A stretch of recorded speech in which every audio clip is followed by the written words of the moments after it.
Chapter 1. If one were to look at Eastwood from space, it would be a beautiful planet. The blue sea water and endless green fields on the surface of the planet, as well as the pale white mining pits that made one's heart palpitate, would reveal an indescribable hazy beauty when illuminated by the light of the stars that shone through the particles in the sky.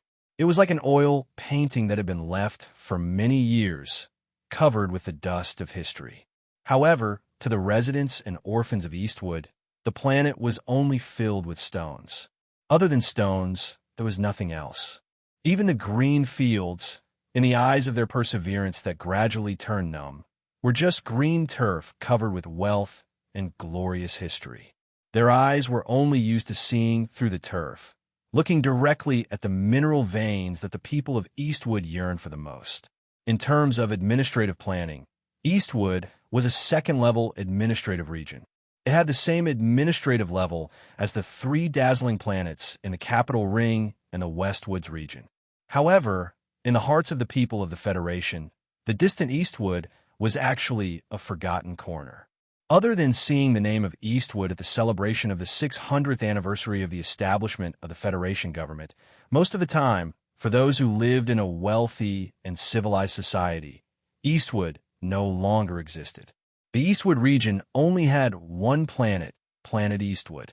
This seemed to be nonsense, but it was actually not nonsense because the origin of the name of the Eastwood region was Planet Eastwood.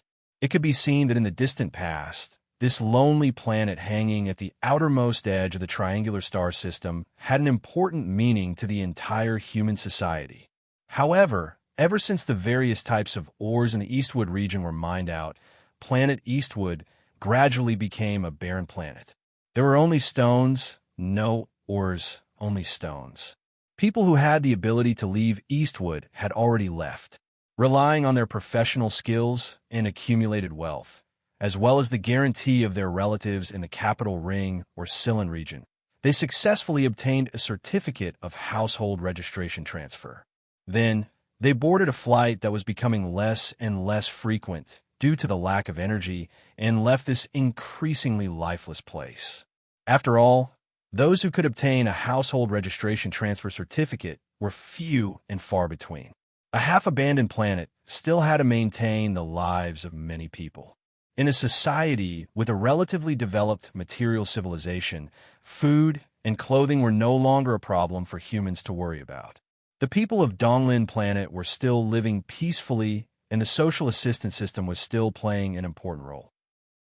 The currency was still circulating smoothly, and this world still had companies, airports, food processing plants, mech maintenance stations, computer connection centers, and even an army base.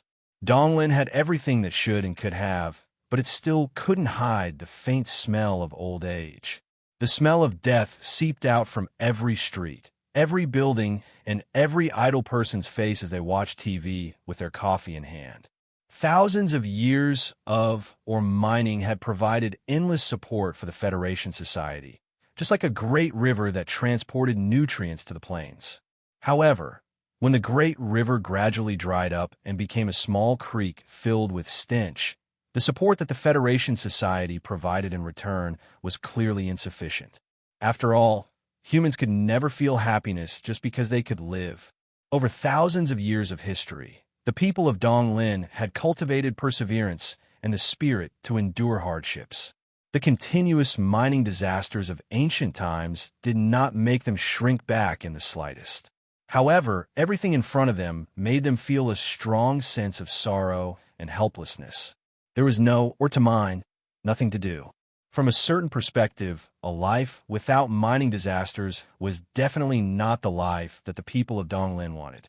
The hardworking people of Donglin had the nickname of Donglin Stone in the Federation Society. Today, the people of Donglin had become increasingly silent and indifferent stones. They had molded themselves into statues, standing in their usual round chairs and sofas at home, as if they would never move again. Soap operas are enough for the lives of the ignorant. Bao Nong Tao, the deputy chief of Hushi Region's 2nd Police Station, thought to himself as he walked in the cool breeze of Clock Tower Street. He looked at the residents with numb expressions drinking in the tavern on the corner of the street. Deputy Chief Bao was also one of the stones of Donglin. His face was as unsmiling as a stone, and he had an endless deterrent effect on the gangs that lurked in the dark around Clock Tower Street. When he was patrolling the Bell Tower Street, the peddlers selling wild beef in the black market would only flee at the sight of him at the speed of a battleship. Combined with his black uniform and the 7 subordinates behind him, it was quite eye-catching. However, Bao Longtao suddenly remembered that there were 3 reporters following him today. His heart skipped a beat, and he subconsciously fastened his collar button. He turned around with a steady rhythm and faced the female reporter holding the microphone with a smile that was uglier than crying. It was like a stone that suddenly cracked. Clock Tower Street has always been safe. Bao Longtao did not want to give the female reporter the impression that he was frivolous, so he tried to speak as calmly as possible. This was a task issued by the Hushi Region's governor's office, so Deputy Chief Bao did not dare to neglect it. Feeling that the chief was not used to it, the subordinates of the police public relations department naturally took over the conversation and began to talk with the reporters. Bao Longtao sighed in his heart and shook his head. He had been working in Donglin for 13 years, and he was 7 years away from the Federation government's East Assistance Ordinance. However, he really could not bear to stay in this place that was full of the smell of death for another 7 years. Did he want to be like those unemployed miners and kill time by watching TV every day? However, the Federation's regulations were very strict. Although promotion in Donglin was exceptionally fast, they had to reach a certain number of years before they could be transferred back to the capital ring or the Westwoods region. Although Bao Longtao knew a few peripheral members of the big families, it was impossible for those cautious families to help a small chief like him. He could only work on his political achievements. Today, Deputy Chief Bao personally led the reporters to Clock Tower Street because of this consideration. The trace of confusion on Deputy Chief Bao's face did not last long. It was filled with shock. He did not even hear the female reporter's curious question. His murderous gaze swept past the female reporter's shoulder and landed on the 4 exits of Clock Tower Street. The reporters also noticed Deputy Chief Bao's loss of composure because Deputy Chief Bao's face was too ugly. It was ashen, like a stone in a river that had been covered in moss for decades. It could turn into some kind of terrifying monster at any time. The reporters followed Bao Longtao's gaze and immediately gasped in surprise. The female reporter, in particular, even covered her mouth and let out a soft cry. A cool breeze blew on the straight and quiet streets of Clock Tower Street. At this moment, the sound of countless scattered footsteps could be heard. These footsteps were not uniform, nor did they sound like drum beats, but they were so dense that it was impossible to tell how many people appeared at once. The next moment, the owners of these footsteps appeared on Clock Tower Street. A large group of people rushed out from the 4 exits at the same time, quickly occupying most of the sidewalks and street entrances. Not only did the pedestrians on the street and a few police reporters change their expressions, but even the residents of Donglin who were addicted to coffee and alcohol looked out of the window in astonishment. To be more precise, it was a group of teenagers who rushed out from the 4 alleys. The oldest of these teenagers was only 15 or 16 years old, and some of them even had dirty patches on their faces. It was hard to tell if they were even 10 years old. These youths were wearing all kinds of clothes, but there was one that was particularly uniform. It was especially frightening because they were all wearing black jackets, black t-shirts, and black shirts. There was a kid who looked like he couldn't find any black clothes at home, and actually found a green work uniform full of black mineral dust that hadn't been washed for God knows how many years. More than 100 teenagers of unknown origin, wearing black clothes, looked funny, but still gave off an oppressive feeling. They walked to the center of Clock Tower Street and stopped in front of Deputy Director Bao and the reporters. Deputy Director Bao subconsciously took a step forward and stared fiercely at the person in front of the group of teenagers, because he knew this person. The female reporter subconsciously took a few steps back and carefully peeked at the teenagers. She did not know what these teenagers in black were doing here and whether her safety could be guaranteed. "What are you doing here in broad daylight, not in school?" Deputy Director Bao sternly roared. Usually, when he roared, the gang leaders on Clock Tower Street would piss their pants in fear. Who would have thought that these teenagers would show contempt on their faces at the same time and ignore him? The leading teenager clearly had a maturity that did not match his age. He opened his big eyes and looked at Bao Longtao without backing down, saying, "We have the right to petition." Petition? Hearing these two words, the female reporter, who was hiding behind Deputy Director Bao, suddenly became spirited. She stretched out her exquisitely made-up face and asked in a trembling voice, "What's your purpose?" The leading teenager did not immediately answer the reporter's question. Instead, he raised his fist. Suddenly, 7 or 8 slogans stretched out from the group of black-clothed teenagers, with large words written on them. They were very eye-catching. Resolutely oppose regional protectionism. Resolutely oppose TV signal control. We want to watch Channel 23 of the Federation. We want to watch Jian Shui. The youngest boy wiped the dirt off his face and shouted a few slogans with grief and indignation. However, his voice was too clear and his face was too cute, so he looked very cute and funny. The female reporter thought that she had caught an excellent piece of news material, but when she saw the appeal on the slogans, she was immediately dumbfounded. She looked at Deputy Director Bao in confusion and asked, This, who are these kids?" Deputy Director Bao was on the verge of exploding. He withdrew his gaze from the ridiculous slogans, gritted his teeth, and cursed in a low voice, "A bunch of bastard orphans." Chapter 2. Where there were people, there would not necessarily be gangs, but there would definitely be places where people gathered. This was a city. The largest city in Donglin was the capital of Heshi Province. In this city, other than the drunkards that were often seen, the most common people were small businessmen who engaged in illegal trade, the dark figures who vigilantly watched the patrolling police from the shadows, and orphans. Donglin was once the richest and most developed mining planet in the Federation. No matter what kind of civilization it was, the people who engaged in mining always had to take on more risks. Although the invention of the automatic crystal mine tunneling machine and the flawless computer coverage and control ensured the safety of the mining industry to a large extent, the complicated changes in the mineral veins inside the planet, as well as the geological changes that could not be predicted through calculation, still took the lives of many miners in the past thousands of years. The children of these miners became the outliers that wandered the streets of the cities in the eastern forest region. No father, no mother, no father, no mother. Different lives created different mentalities for these orphans. The Federation government fully covered their living and education expenses, but there was no way to prevent these children from playing truant every day. They were not of legal drinking age. Under the surveillance of the chip in their bodies, they could not drink like the miners to pass their days. They also could not engage in the black market trade. Although the government provided them with food, this life of being like a little pig without any light could not completely deplete the vigorous hormones in their bodies. Therefore, violence, imitating coldness, fighting for territory, all of these things came along. The bastard orphans that Deputy Bureau Chief Bao spoke of with a gloomy tone were precisely this group of people. This group of people was an incomparable headache for the governor's office and the police system. Although these young orphans still had a long way to go before they could successfully evolve into a gang, and a simple imitation wouldn't give them too much lethality, the sensitive identity of an orphan was really difficult to deal with.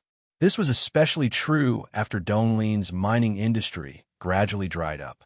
This group of orphans was basically formed because of the last mining disaster 10 years ago and the impact that mining disaster had on Donglin. We want to see Jian Shuier. Police sirens kept ringing. Heshi State's second police station, which was responsible for the security of the Zhonglo Street area, received the angry order of the deputy director. They came as fast as they could and isolated more than 100 orphans in the middle of the street. However, in the face of the police with batons and shields, the black-clothed orphans of Clock Tower Street showed no signs of fear. The clamor continued, but the slogans written on the tattered tarpaulin were raised crookedly. Perhaps the children were tired? The funniest thing was that the youngest orphan seemed to be tired of shouting the slogan. He just kept repeating the 3 words, Jianshi, Jianshi, as if these 3 words had some kind of magical power, but they were powerless. Shout more seriously. The leader of the orphans was anxious. She stared with her clear eyes and pulled the little guy's ear. When the police surrounded Zhonglo Street, he felt a trace of fear, but since Su Lu had said that there were reporters here today, that Bao guy wouldn't dare to do anything. Then, he wouldn't dare to do anything, right?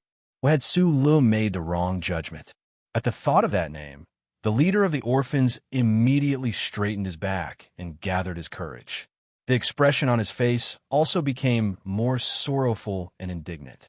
He shouted at the camera behind the police cordon, "We want to watch Channel 23. The 100 petitioning youths were simultaneously indignant. They were going against the Federation government on the streets just to watch TV. This was such a ridiculous scene. However, Bao Longtao didn't think this was a farce, nor did he think it was ridiculous. Because when he heard the name, Jianshi from Channel 23, he knew that this group of wild children was serious today. When the governor's office couldn't resist the wails and hidden threats of several hushy TV directors, Bao Longtao knew this day would come. In fact, when the governor's office reached the police station under orders and found an excuse to temporarily stop the Federation's Channel 23 signal in the entire hushy state, the governor's office and the relevant departments of the police station had already received more than 1,000 letters of protest. The contents of these letters of protest were the same as the orphans' demands today. They all wanted to watch Channel 23. They wanted to watch the TV series that had just aired in the Capitol Ring 2 months ago. Most importantly, they wanted to watch Jianshi. Longtao had watched the TV series called Full Metal Frenzy before, so he also knew how moving Jianshi, who played the role of the captain of the battleship, was. That delicate and cute little face that was like a painting, that head of light purple hair that was sometimes slightly messy and sometimes smooth, that petite body wearing the standard military uniform, and that childish expression when she squinted her eyes and tilted her head. How much did she look like his own daughter? Except that she was even cuter than his own daughter. Suddenly, Bao Longtao shuddered and snapped out of his daze. Only then did he notice that the female reporter beside him was talking incessantly into the camera. The camera panned closer and closer to her shoulder, aiming at those indignant orphans. The female reporter's eyes revealed a hint of a gloating smile. The relationship between the news department and the production center had deteriorated to this extent. Bao Longtao sighed gloomily in his heart.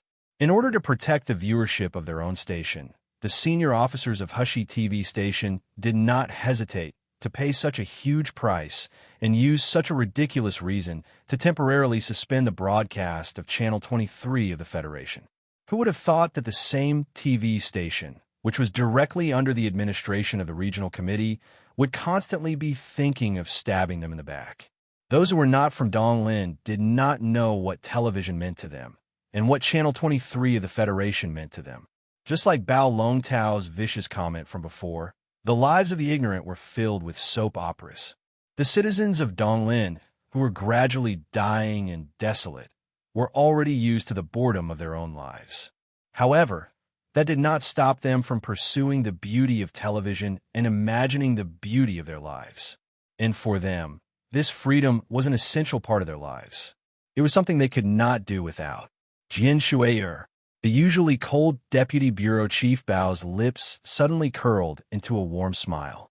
Even the detestable orphans in the middle of the street did not seem so detestable anymore.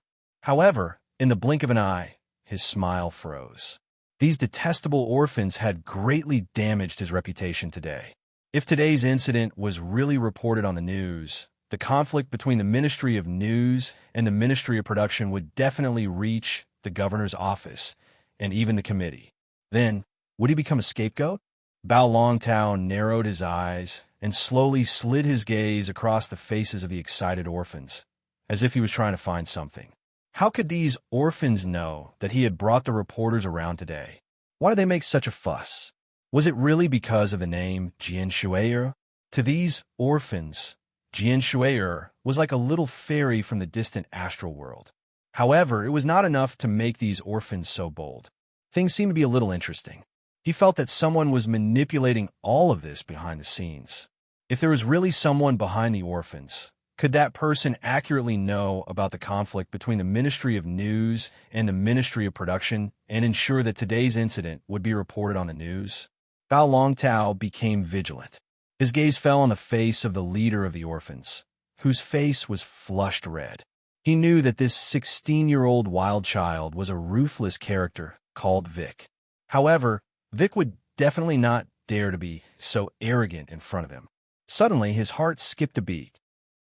Following Vic's flickering eyes, he turned his head and looked at a shadow under the clock tower street. However, there was nothing there. Chapter 3. There was no real clock tower on Zhonglo Street, the capital of Heshi Province in Donglin. The reason why this street had such a retro name was because when the federal military first entered Donglin, they made a stupid and heartbreaking gravity measurement error. This was where the battleship crashed. The fireworks from the explosion illuminated the faces of countless soldiers. The commanding officer of the 4th MR sighed. My mood right now is even lonelier than the fireworks. The retro clock carried by the commanding officer of the 4th MR fell out of the damaged battleship along with the beautiful fireworks and smashed into the ground of the mineral planet. The battleship was destroyed, but the stupid clock was not. It was still moving. This was undoubtedly the most merciless mockery of the Federation government and the military. As it turned out, the sigh of the commanding officer of the 4th MR did not have a strong literary tone. The Federation Management Committee was extremely angry about this accident. They were so angry that they carried out a rectification campaign in the military. Many people were removed from their military positions. They also strictly ordered that the walking clock should be placed in its original place as a warning to all public servants. The commanding officer of the 4th MR was sent to the border defense area of the West Woods and lived in loneliness for the rest of his life. Countless years had passed. The stupid clock had long been corroded into pieces by the acid rain. No one knew where it was buried in the garbage dump of Donglin. However, the name of Zhonglo Street remained. There were no fireworks on Zhonglo Street today. It was not lonely either. Instead, it was different from usual. It was full of angry protests that could not help but laugh. Tattered slogans appeared and disappeared in the crowd. The excited residents of Donglin who drank too much coffee joined in. Drunkards who drank too much also joined in. Suddenly, the second police station's power to maintain order seemed to be stretched. The chaotic scene began to develop in the direction of a truly absurd experimental drama. Bao Longtao stood behind the blockade line with a cold face. He was not worried that the residents of Donglin would dare to rush over. Although the residents of Donglin had been bored for a long time and finally found a way to vent their emotions, they were overly excited. Although the blockade line was only a thin yellow tape, the Federation was a society ruled by law. Everyone knew what could be challenged and what could not be challenged. What worried Deputy Director Bao was his previous guess. The appearance of these damned orphans today was too coincidental. The reason they chose to cause trouble was also too cute. Once the media joined in, the governor's office would not be able to do anything to these orphans. Everything behind the chaos, there was always a hidden order that made him somewhat vigilant. Jian Shui'er. We want to see the Jian Shui'er. The protesting voices continued. The clear and tender voice was already hoarse, but it could not hide the pride and excitement in it. Bao Longtao had already made a decision. He notified the governor's office and asked the Higher Federation Department to send a negotiation expert. He did not choose a tough confrontation. On one hand, it was because there were reporters present. On the other hand, it was because the state government was indeed in the wrong this time. On the other hand, it was because Bao Longtao's cautious nature began to play a role. It didn't take long for officials from the governor's office, the Federal Radio Regulatory Commission, and the Public Relations Department of the police headquarters to rush to the center of the Zhonglo Street protest. They began to try to convince the residents of Donglin District about this matter. However, no matter what they said, They couldn't explain the fact that the purple-haired figure had disappeared from the TV screen. No one would admit that the stupid decision to protect the production department of the Hushy State TV station was made by them. They would only attribute the problem to technical reasons. In short, the negotiations continued. Under Bao Long Tao's gloomy gaze, the orphans quietly disappeared into the crowd.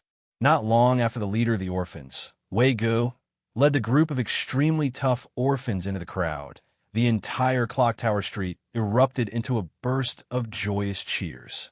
After a round of cheers, the negotiations ended. With a beep, the ultra-thin scroll TV in the coffee shop was turned back on. Clock Tower Street was silent. Countless police officers wiped the cold sweat from their foreheads. The female reporter proudly raised the corners of her lips. The officials were cursing the stupid and spineless governor in their hearts.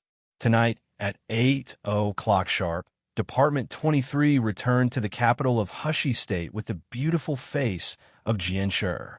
This was really a day of celebration. The night sky of Donglin always seemed strange. The dark gray sky was diffused with a faint dark red light.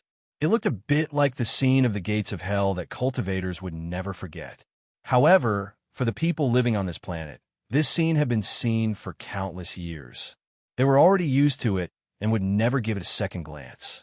There were no stars in the sky. Only a few stubbornly twinkled, as if they were unwilling to accept that the starlight that they worked so hard to sprinkle on the land was ignored by the stone-like people of Donglin. Two figures, one big and one small, slipped into the shadows under the streetlights. They skillfully avoided the signal detector, passed through an alley beside Clock Tower Street, and came to the bottom of a green tree. The green tree was on a small green hill. There were no lights around, and against the distant night sky, it looked like an exquisitely trimmed paper-cut painting. In the middle of the picture, there was a person sitting under the green tree. Judging from the figure, it should be a young man.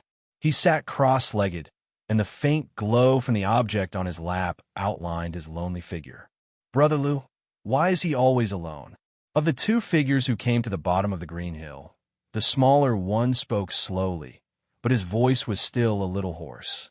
It was obviously caused by Jian Shui'er, who shouted the slogan thousands of times in the afternoon. The other person was naturally the leader of the orphans, Victor. He looked at the lonely figure of the young man under the green tree and could not help but take a breath in praise. He is really lonelier than fireworks. This I, the commander of the 4th Military Region, countless years ago, had long become a famous saying that the residents of Donglin would never forget. Even an ignorant guy like Victor would use it to describe people. Victor and the little guy ran up the green hill. When they reached the back of the lonely figure, they found that the shoulders of the young man they called Brother Lu suddenly twitched, as if he was crying silently. Victor's face was gloomy. He walked to the front of the young man and asked, "Sulu, what's wrong?" The lonely young man did not raise his head. He just looked at the portable, ultra-thin TV screen on his lap. He looked at the purple-haired girl on the screen, and under the faint light, his face was full of tears.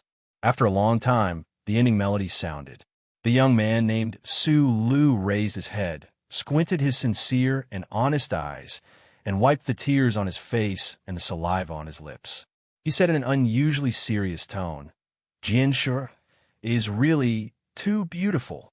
In the future, I must marry her." Chapter 4. When the 15-year-old Su Lu said this sentence with a trembling voice, a sincere and serious tone, but also extremely panicked, he probably did not think that this sentence had the slightest possibility of being realized. An orphan far away in the remote Donglin district could be infatuated with the purple-haired little goddess of the Federation on the ultra-thin screen on his knees and use this kind of powerful declaration to express the strong emotions in his heart. But in the end, it was just the physiological problems of adolescence that caused the mischief. The poor could have the right to dream and the courage to dream, but the huge gap between the classes could not be closed by individual efforts. What's more, other than being poor, the young Su Lu did not have any capital to show. He did not even know if he could go to the capital planet in his life. Even if it was just a vacation, the young Su Lu was not good-looking, but of course he was not ugly either. He was just like an ordinary teenager, with a slightly immature and extremely ordinary face. He did not have the appearance of a god, nor did he have the pitiful and cute body of white jade. He was just an ordinary person. The most distinctive feature of his face was his pair of eyes. Under the thick, ink-like eyes, they were slightly squinted and looked a little small. It was a pity that his pair of beautiful eyebrows were not there. Especially when he was thinking about something, his eyes would be squinted even more. His originally sincere and simple eyes would reveal a hint of infatuation. Of course, if someone could look into the deepest part of his eyes, they would definitely see a bit of the rock-like determination and certainty that was unique to the people of Donglin District behind the infatuation. From the age of 15 to 50, all the men of the Federation think that Jian Shi is very beautiful, and they are very willing to marry her as their wife. Under the pale green tree, Vic gently patted Su Li's slightly thin shoulder with his hand and said with great sympathy, "Including me. It's just that I'm thin-skinned and can't say it out loud. You are indeed more shameless." I think so too." The little guy who had been following Brother Wei secretly glanced at Su Lu, only to find that Brother Li's eyes were still fixed on the light of the ultra-thin crystal screen. Then he mustered up his courage and said, "Brother Lu." "Don't worry, Brother Lu." Su Lu slowly raised his head, looked at the little guy, and said with a smile, "Chang Zi, you're only 10 years old. What do you know?" After saying this, Su Lu stood up and leaned back against the trunk of the tree. He gently pressed the ultra-thin crystal screen, and an extremely moving sliding sound could be heard. The entire crystal screen retracted into a thin, round shaft. He gently caressed the smooth metal surface of the round shaft. His eyebrows revealed a trace of heartache as he said, "This is a high-quality imitation of an N98. It's worth at least $4,000 on the market. You're lucky. Li Wei, this thing is for you. But if you want to repair it in the future, I'll have to charge you. Don't pretend to be a woman." Li Wei angrily scratched the light blonde curly hair on his head. He snatched the crystal screen and said, "Didn't you see Bao Longtao's face today? More than 100 of us took such a huge risk. Isn't this crappy television worth it?" Su Lu chuckled and didn't argue anymore. He patted Li Wei's shoulder and said, "Same old rules. If there is anything in the future, I will come and trouble you." Li Wei didn't answer immediately. Instead, he looked at Su Li's ordinary face with some confusion. After looking for a long time, he couldn't help but ask, "Where have you been for the past 2 years? Why do you always hide from us? I know you don't like us hanging out on the streets and are afraid that we will walk the underworld in the future, but the school has always been open to us. To be honest, in the past 10 years, the government has been good to us." Su Lu helplessly sighed and said, "We have lost a lot of homework in school. Who can keep up with it?" Li Wei didn't expect to be able to convince him. He angrily scolded and said, "I'm just afraid that you will become autistic in the future." Hearing this, Su Lu laughed until his eyes narrowed, as if he had heard the funniest joke in the world. However, he didn't continue the topic. "Aren't you going to try this thing?" It was very clear that the 10-year-old little fellow did not understand the conversation between the two youths. It was clearly a very beautiful, very expensive, and very good round crystal display. Previously, the reception of the television signal under the tree was also very good. What else was there to try? However, after hearing this sentence, Li Wei's face became serious. His right hand held the thin metal shaft, and his thumb carefully pushed a small piece of metal that was hard to find. Chi-chi. A strange sound came from under the tree. A faint blue arc of electricity shot out from the front of the thin metal shaft like a beautiful line that could steal one's soul. It ionized the air and circled around the tree for about half a meter before returning to the tip of the shaft. As soon as the blue arc of electricity appeared, the kid was so scared that he immediately squatted on the ground and hugged his head. It was obvious that the orphans on the street had been bullied by this kind of weapon in the past. Li Wei's face was also slightly pale. He looked at Su Lu in a daze and asked in a trembling voice, "So powerful? Can this still be called a stun baton? It only looks scary. The impact is less than half of the military standard. The main thing is that it took a lot of effort to modify it. Sulu frowned and said, "This thing can only be used in a fight with the hooligans on the street. If you let the people from the second department see this, it will be terrible." Li Wei hugged the round shaft in his arms and looked at Sulu in disbelief. He said, "I thought it would at most create a spark. You are too damn talented." At this time, Xiao Chong finally got up from the ground. He looked at Su Li's figure under the tree as if he was looking at an angel. Although they were orphans and didn't have much education, they still knew what kind of ability was needed to modify the most beautiful TV screen on the market in such a powerful stun baton. I'm a genius." Sulu raised his thick black eyebrows, but he didn't show any sense of frivolity. Instead, he seemed to be very sincere and honest. Li Wei finally looked into his eyes seriously and asked, "Sulu, you must have spent a lot of money to make this thing. Don't tell me. You really did it just to see Jian Shuier?" Sulu said in an even more serious tone, "Of course." Li Wei had the urge to hit him, but in the end, he only cursed, "You idiot." Watching the two figures, one big and one small, disappear into the dark night at the edge of the city, Sulu felt relieved. He lifted the hood of his casual shirt and covered his face in the darkness. Only then did he go down the green hill and leave the green tree. Using another road, he headed toward another residential area in the capital of Heshi province. However, the young man's journey home today wasn't smooth. He was stopped under the streetlight at the entrance of Roland Street. "This hood can't cover your face. I think we met 4 years ago." Bao Longtao, the deputy chief of Heshi province's second police station, looked particularly gloomy and scary under the streetlight. He looked at the young man in front of him, who was shorter than him by 2 heads, and the hood that covered the young man's face, and said coldly. Chapter 5. Sulu is willing to meet you because your mother took care of him for 2 years after the mining accident. He's grateful, but you have to know that he's someone who doesn't like to get into trouble. Some words should be left to rot in his stomach. Li Wei, who had already returned to the apartment on Clock Tower Street, glared at Xiao Chong. He was a little worried. After all, this little guy was only a 10-year-old child. It would be bad if he accidentally spilled the beans. The little guy pursed his lips as if he was scared to tears by Li Wei's fierce glare. Although Li Wei's eyes were always so bright and cute, the orphans who lived in Clock Tower Street all knew how cruel and merciless the 16-year-old leader could be when he was really angry. The metal shaft in Li Wei's hand was nowhere to be found. At this moment, he was holding a bottle of beer and drinking it into his stomach. He sat under the street lamp and hummed a little tune, looking quite pleased with himself. The little guy looked at him timidly. After a moment of hesitation, he couldn't help but ask, "Brother Lu hasn't been back to Clock Tower Street for the past 2 years. What has he been doing?"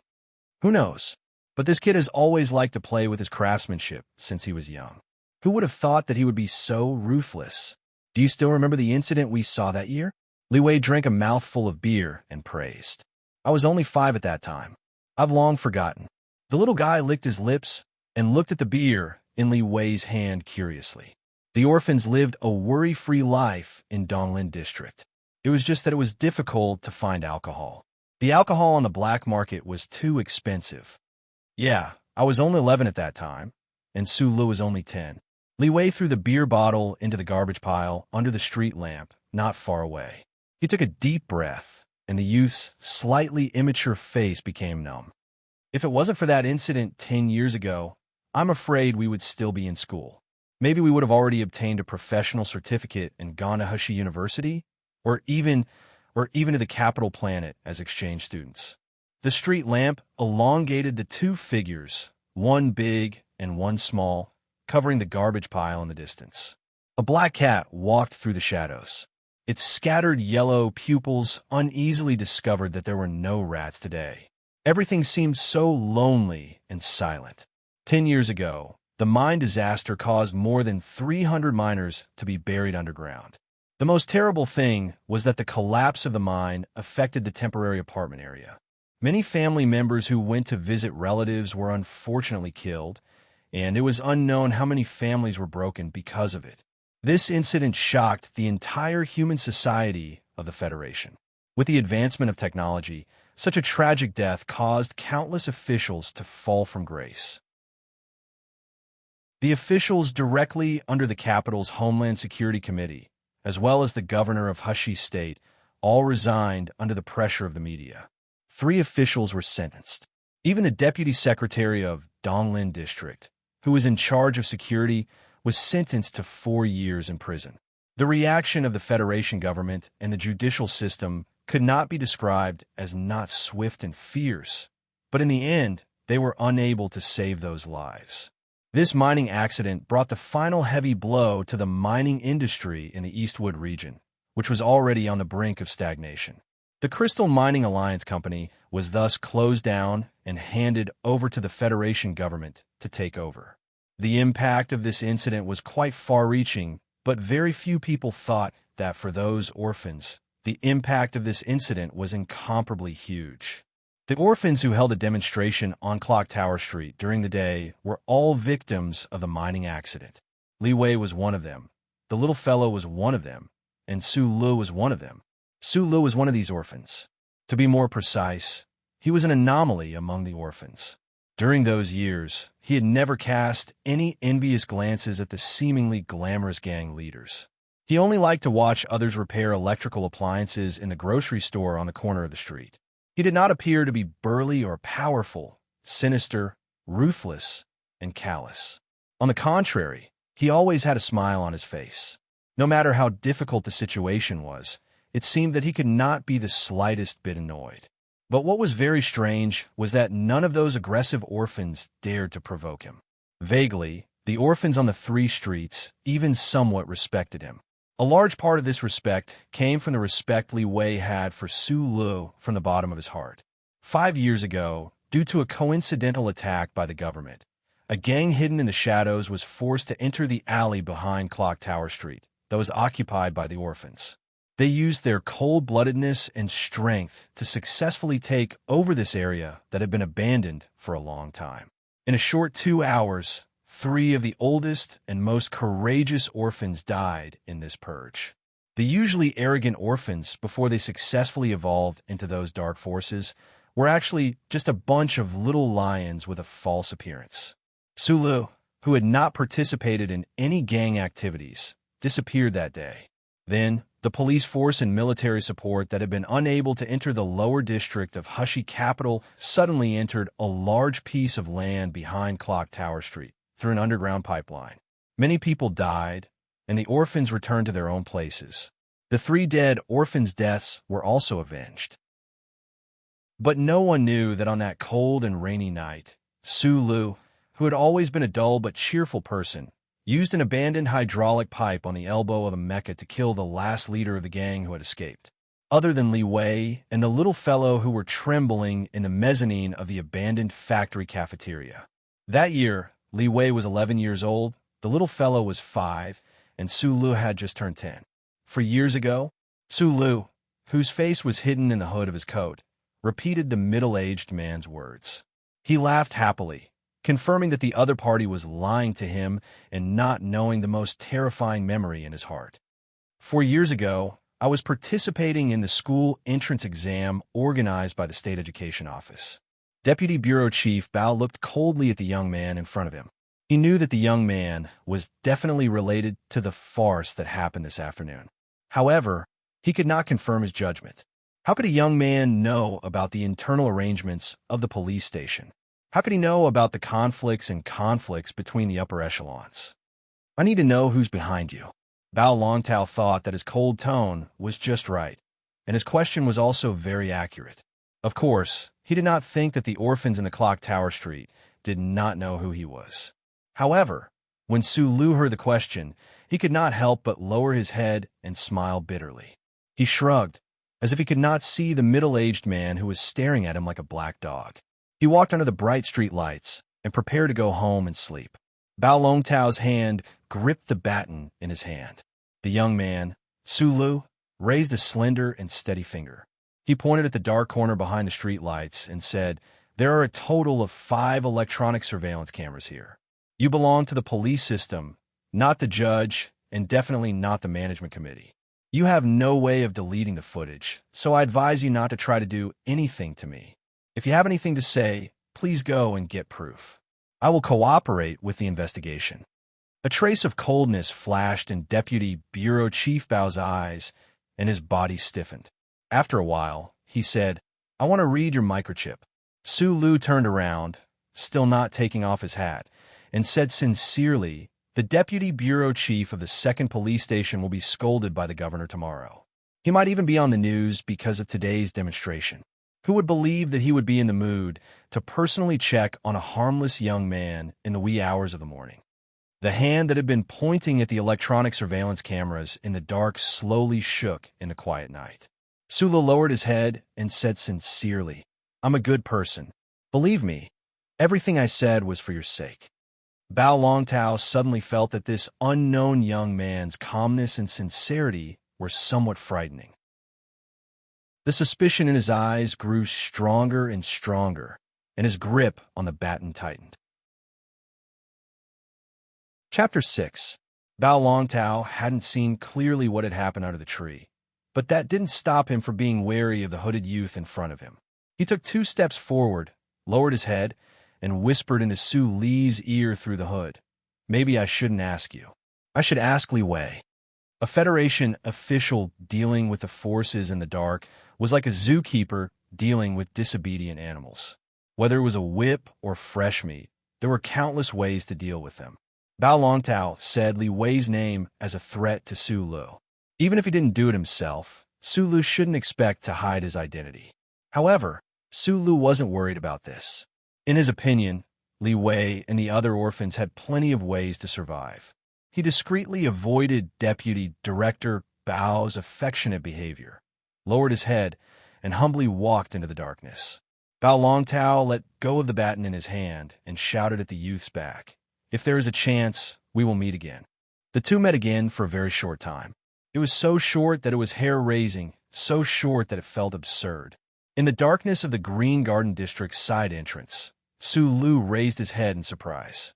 His bright eyes narrowed into crescents as he looked at Bao Longtao in disbelief. Bao Longtao was leaning against the wall to show that he had the ability to control everything. Su Lu seemed to be surprised at how this person could follow him to such a remote place without him noticing. "I said we would meet again, and I'm very satisfied that this meeting place doesn't have any surveillance equipment or blind passers-by to disturb our communication." Deputy Director Bao walked out of the darkness in his black police uniform. He had a gloomy and proud smile on his face. He had already pulled out the baton at his waist, and the diamond-shaped metal tip flashed with a frightening blue arc.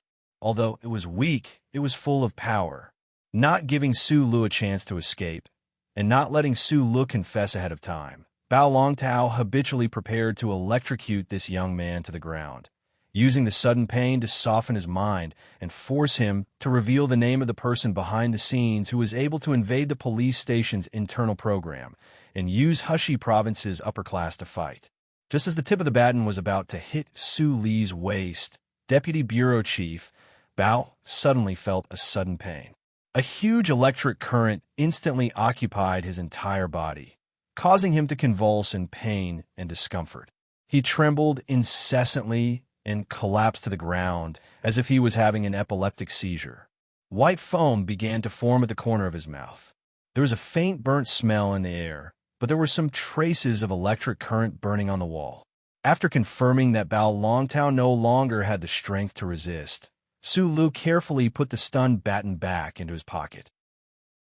The stun baton was only the length of a finger, but the electric current it emitted was far more powerful than the one given to Li Wei, not to mention the one in Bao Longtao's hand. Bao Longtao pretended to let him go, but in reality, he wanted to cruelly extort a confession from him in a dark corner. He probably didn't expect that this thin and weak young man would be able to knock him out so easily. Su Lu walked to Bao Longtao's side, squatted down, and checked his condition. He put a metal object into his ear and said in a low voice, "Viewer 78 reports that there has been a change in the situation. Should we silence him?" Su Lu squatted beside Bao Longtao's unconscious body as if he was waiting for instructions from the other side of the call. After a while, he received the exact order and no longer paid any attention to Deputy Bureau Chief Bao, who was at his feet. He rearranged his clothes, covered his face even more tightly, and disappeared into the darkness beside the Green Garden. Naturally, his residence was not the Green Garden. After a long time, Deputy Bureau Chief Bao slowly opened his eyes. After confirming that the mysterious young man had disappeared, he struggled to sit up. He wiped away the foam at the corner of his mouth and looked in the direction where the young man disappeared with a gloomy expression. The soreness in his muscles and nerves was still there, but it couldn't stop the shock in his heart. After being knocked out by the stun baton, he didn't really lose consciousness. Instead, he heard the young man's last request clearly. He was so frightened by the word silence and viewer that he didn't even dare to open his eyes. Rating surveyor? How could anyone believe that? The Federation television station was controlled by both the management committee and the president. A trace of fear and dread flashed through Bao Longtao's eyes. Could the person who secretly instigated the orphans to cause trouble on the streets be an agent sent by the Capital Star? Especially when Sulu silently extended the stun baton at the end, Bao Longtao's judgment was strengthened. The stun baton was the length of a finger, but the electric arc could penetrate 50 centimeters of space. Such an exquisite and powerful weapon was definitely not something that could be replicated by gangs. Bao Longtao had only heard that the military was equipped with such a weapon, and it was only used by special agents. Was that young man from the management committee or the president? But no matter which side he was from, he was at an untouchable level. Bao Longtao fearfully supported himself against the wall and crawled up. He knew that he had made a big mistake today, and this matter could never be touched again. Hot water gurgled from the faucet. The Federation television station's welfare had always been good in this aspect. The steaming steam filled the entire bathroom with a hallucinatory smell. Sulu stood in front of the bathroom mirror and stared blankly at his face that was gradually blurred by the steam. He stood there for a long time in a daze before he let out a heavy breath. His hand that was holding onto the white ceramic wash basin seemed to be exerting force in secret. His fingers were pale and trembling slightly because he was very afraid. Sulu took out the metal object from his ear and the other metal object that was used to change his voice from under his tongue. He threw them above the wash basin, making two crisp sounds. These were two metal buttons on his casual shirt. Sulu lowered his head and took deep breaths, trying to expel all the fear in his heart. Using two metal buttons to deceive Bao Longtao, who was feared by countless orphans, he did not feel the slightest sense of accomplishment. If not for the fact that he was worried that Bao Longtao would do something to him, he definitely would not have done such a thing. He was not a special agent, nor did he have the slightest relationship with those big shots in the distant capital ring. He was just an ordinary person with some talent and machinery, just a young man. Bao Longtao always thought that there was some kind of power behind him, but only Sulu himself knew that there was only that damn guy behind him. If not for that guy crying and begging him, he would not have let himself and the orphans fall into such a ridiculous situation. Sulu did not know if Bao Longtao would continue to investigate. He was not sure if Bao Longtao would continue to investigate. Sulu used the hot water to vigorously wash his face until his tender face was a little red. Only then did he recover. He stared at himself in the mirror angrily and cursed in a low voice. "Phone you. Who the hell are you, you bastard?" Chapter 7. Feng Yu was a middle-aged man. In his own words, he was a mature, steady, reliable, and handsome man with a hint of haggard and vicissitudes. He was a peerless middle-aged uncle who could charm all living things in the world, especially young girls. These words were not an exaggeration. If he was willing to bathe more often, shave more of his beard, fix his mouth full of rotten teeth, wear few suitable clothes, and reduce his age by a few years, perhaps he really would have that kind of charm. Unfortunately, there were not so many hypotheses in the world, so Feng Yu was just an ordinary, childless, middle-aged citizen who only knew how to drink and chat. Every Monday, Tuesday, Wednesday, and Thursday, he would stay in the electrical repair shop on the 4th Street of Xianglan Avenue and stare blankly, drooling at the uniformed female police officers who occasionally passed by the shop. This electrical repair shop's business had always been good, because Feng Yu's craftsmanship was really good.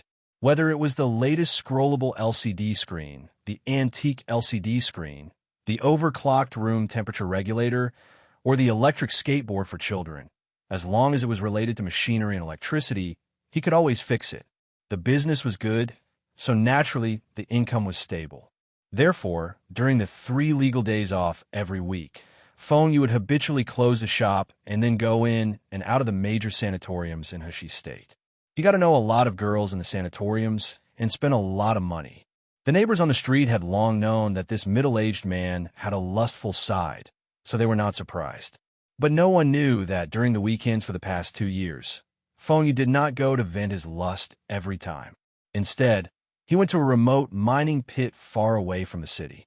This mining pit had been abandoned for many years, especially after the mining disaster 10 years ago. When the joint company went bankrupt, no one came to this mining pit again. So, when the miner's restroom was turned into a repair shop, no one noticed. Su Lu stared at the middle-aged man on the sofa, sighed, and took out the food from the stove next to him. He put it on the table and said, "Time to eat." As he spoke, he went to get a hot towel and wiped the middle-aged man's face. No matter how troubled Su Lu was, he was always soft-hearted and kind-hearted. Looking at the middle-aged man's dispirited appearance, he couldn't help but want to take care of him. Feng Yu sat on the table and began to chew on the tough meat. Suddenly, he said, "Why is this wild beef getting harder and harder? No matter what kind of meat it will become unpalatable after half a year in the freezer." Su Li's face was expressionless. He scooped a bowl of rice for himself and sat at the table. Their eating habits had become somewhat strange in the past 2 years. In the eyes of ordinary Donglin residents, it was excessively extravagant. "You still haven't answered my question."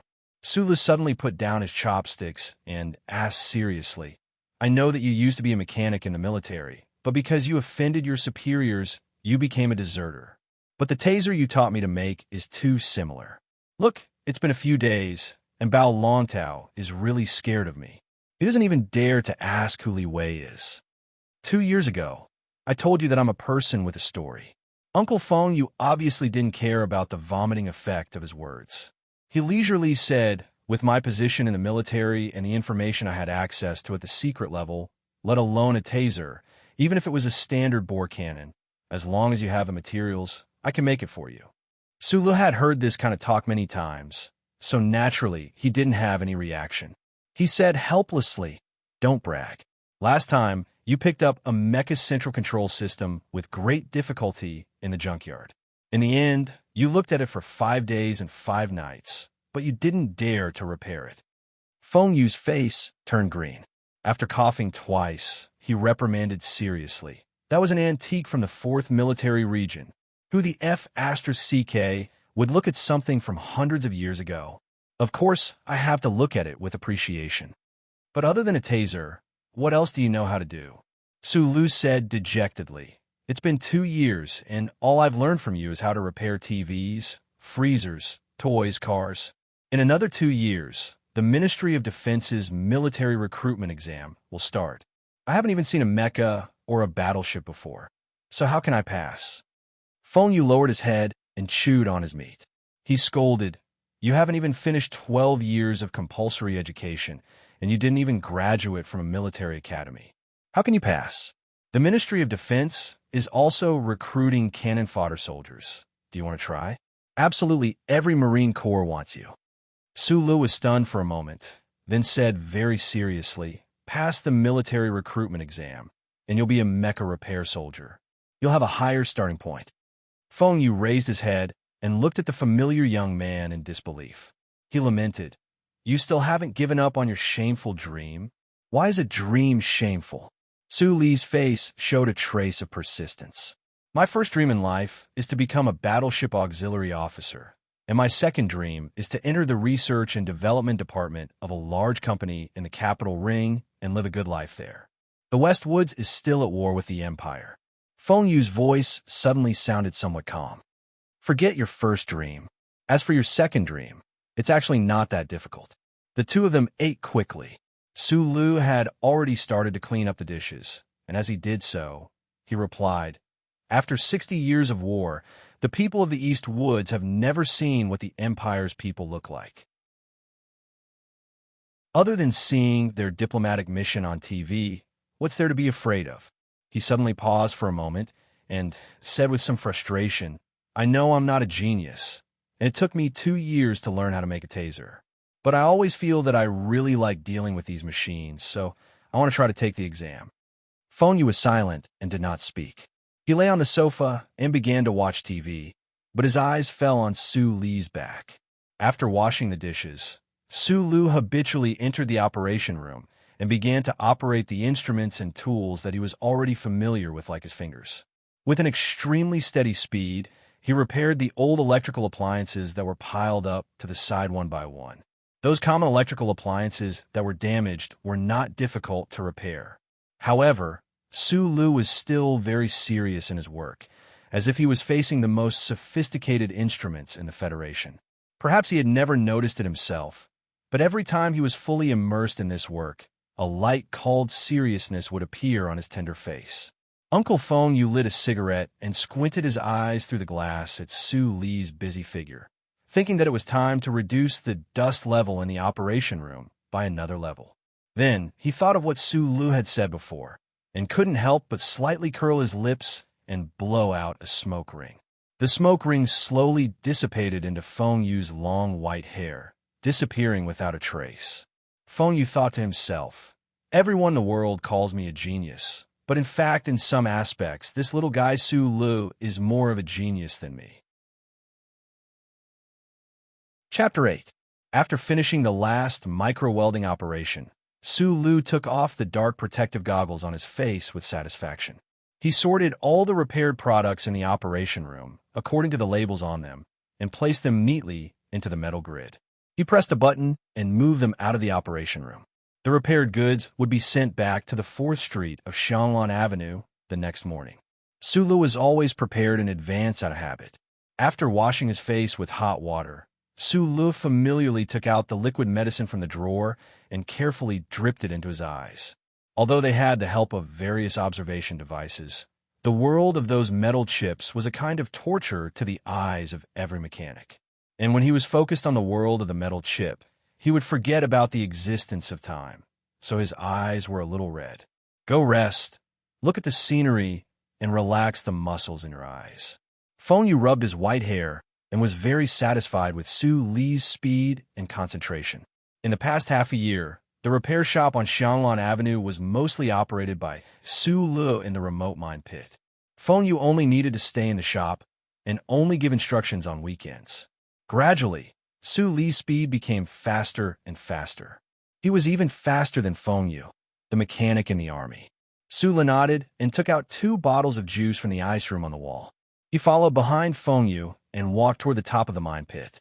Listening to the continuous sounds of metal colliding in front of him, he couldn't help but raise his head.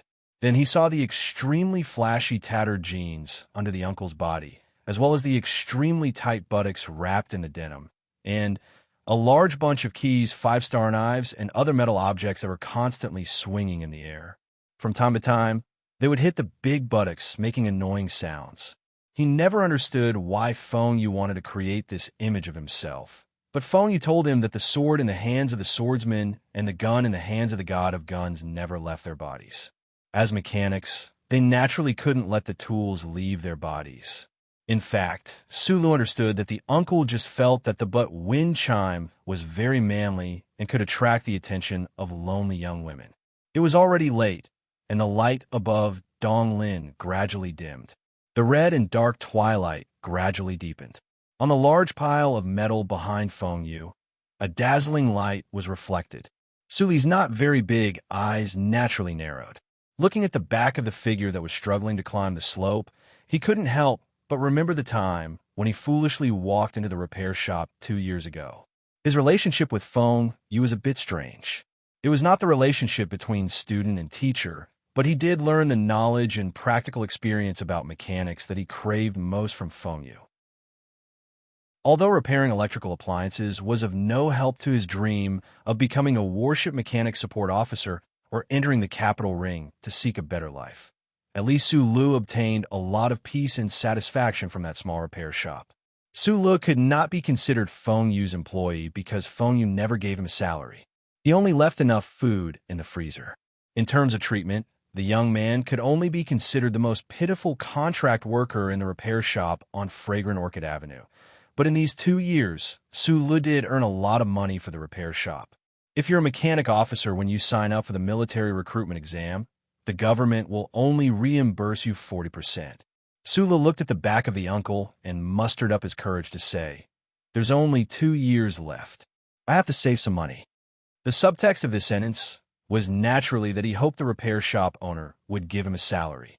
However, Feng Yu didn't even turn his head and directly refused. "You were the one who cried and begged me to teach you. Have I ever thought of charging you tuition fees? What a shameless person, even more shameless than me." Su Lu thought in his heart, but when he thought of how shameless he was when he ran into the repair shop and hugged the boss leg without letting go, he didn't have the courage to ask for a salary again. He sighed helplessly, ran forward a few steps, and sat beside Feng Yu. The two of them were sitting at the top of the mine. Behind them was the shadow of a large city building, but because it was so far away, it was particularly blurry. In front of them was a large green grassland. In the depths of the grassland, they could see towering trees. The refreshing scene of nature was currently giving off a feeling of jumping fire under the setting sun. Actually, I've always been very curious. Feng Yu didn't take the juice that Su Lu handed over. Instead, he lit another cigarette and took a deep breath. He greedily looked at the grassland forest in front of him and said, "There are at least 1,000 repair shops in the Donglin district. Why did you choose me?" Su Lu looked at him in surprise. He didn't expect that he would only ask this question 2 years later. After a pause, he lowered his head and said, "At that time, the automatic vacuum door in the coffee shop was broken. Later, I heard that you fixed it, so I want to look for you. That door can be fixed by anyone." Feng Yu didn't even turn his head. "Maybe it was because you were too happy when you fixed that door." Su Lu smiled, looking particularly sincere. Suddenly, a trace of slyness flashed through his eyes. The glueless vacuum seam of the B2 door was done beautifully. The deviation value was on the level of 1,000 points. This is 2 levels higher than the civilian standard and even higher than the military standard. From that moment on, I knew that you weren't an ordinary person." Feng Yu was a little surprised. He couldn't help but laugh. He turned around and raised his hand as if he wanted to hit Su Li's head. In the end, he just rubbed Su Li's messy black hair and said, "You're really crazy. Who would think of measuring that thing? Probably intuition." Su Li laughed happily. "I just felt that there was something strange about that door. At that time, I happened to have some money on hand, so I went to buy a fixed light classifier. After measuring it, I found that something was wrong. Even the smallest classifier wouldn't be able to fit under the door. I'm very curious. How did you measure it?" Feng Yu was obviously interested. Su Li was embarrassed for a moment. After a moment of silence, he said, "I asked Li Wei to help me take down the door of the coffee shop in the middle of the night. Of course, that night, we put it back. I'm not a thief." Feng Yu couldn't help but laugh and asked, "But I installed an anti-theft device on the door, the one hidden in the laminated glass?" Su Lu lowered his head and answered shamelessly, "I discovered it immediately. I also removed it." Feng Yu suddenly became silent. He quietly looked at the young man beside him and didn't speak for a long time. 2 years ago, Su Lu was just a self-taught student who memorized various processes and standards in the library. Unexpectedly, he was able to remove the anti-theft device that he installed himself. It seems that the previous judgment on the sofa was not wrong. At this time, a few majestic bison, cloaked in the light of dusk, slowly wandered out of the forest and headed in the direction of the mine. Su Lu and Feng Yu both stopped all thoughts and actions at the same time. They just stared at the bison in a daze. Their eyes emitted a kind of greedy gaze. "Uncle, we haven't eaten fresh beef in half a year." Su Lu swallowed a mouthful of saliva and asked tentatively. Feng Yu stood up and looked at the endless metal isolation net between the abandoned mine and the grassland. His face was abnormally ugly. He said sorrowfully, "In my life, there are two laws in the Federation that I hate the most. One of them is that damned Wildlife Protection Act." Sula held back his laughter and asked, "What's the other one?" "The first charter." After saying this most arrogant sentence, he took Sulu in a fierce manner and walked toward the bison on the other side of the isolation net. Chapter 9. From a certain point of view, the two most stringent laws in the Federation and the most thoroughly enforced laws were the First Charter and the Wildlife Protection Act. They were also the two laws that Feng Yu, the owner of the repair shop, hated the most. The origin of the First Charter had long been unverifiable.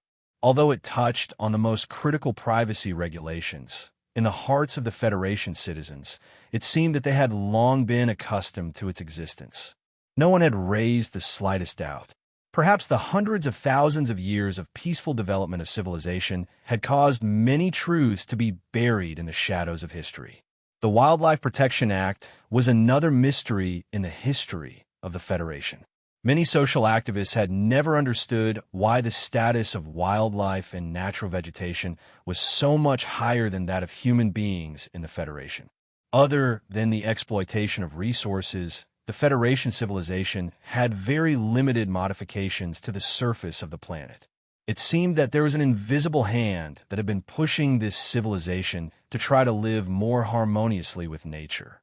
Every planet had an electronic fence that divided the fields outside the city into a large number of areas to protect the wildlife. Any poaching would be met with the most severe punishment by the Federation Management Committee.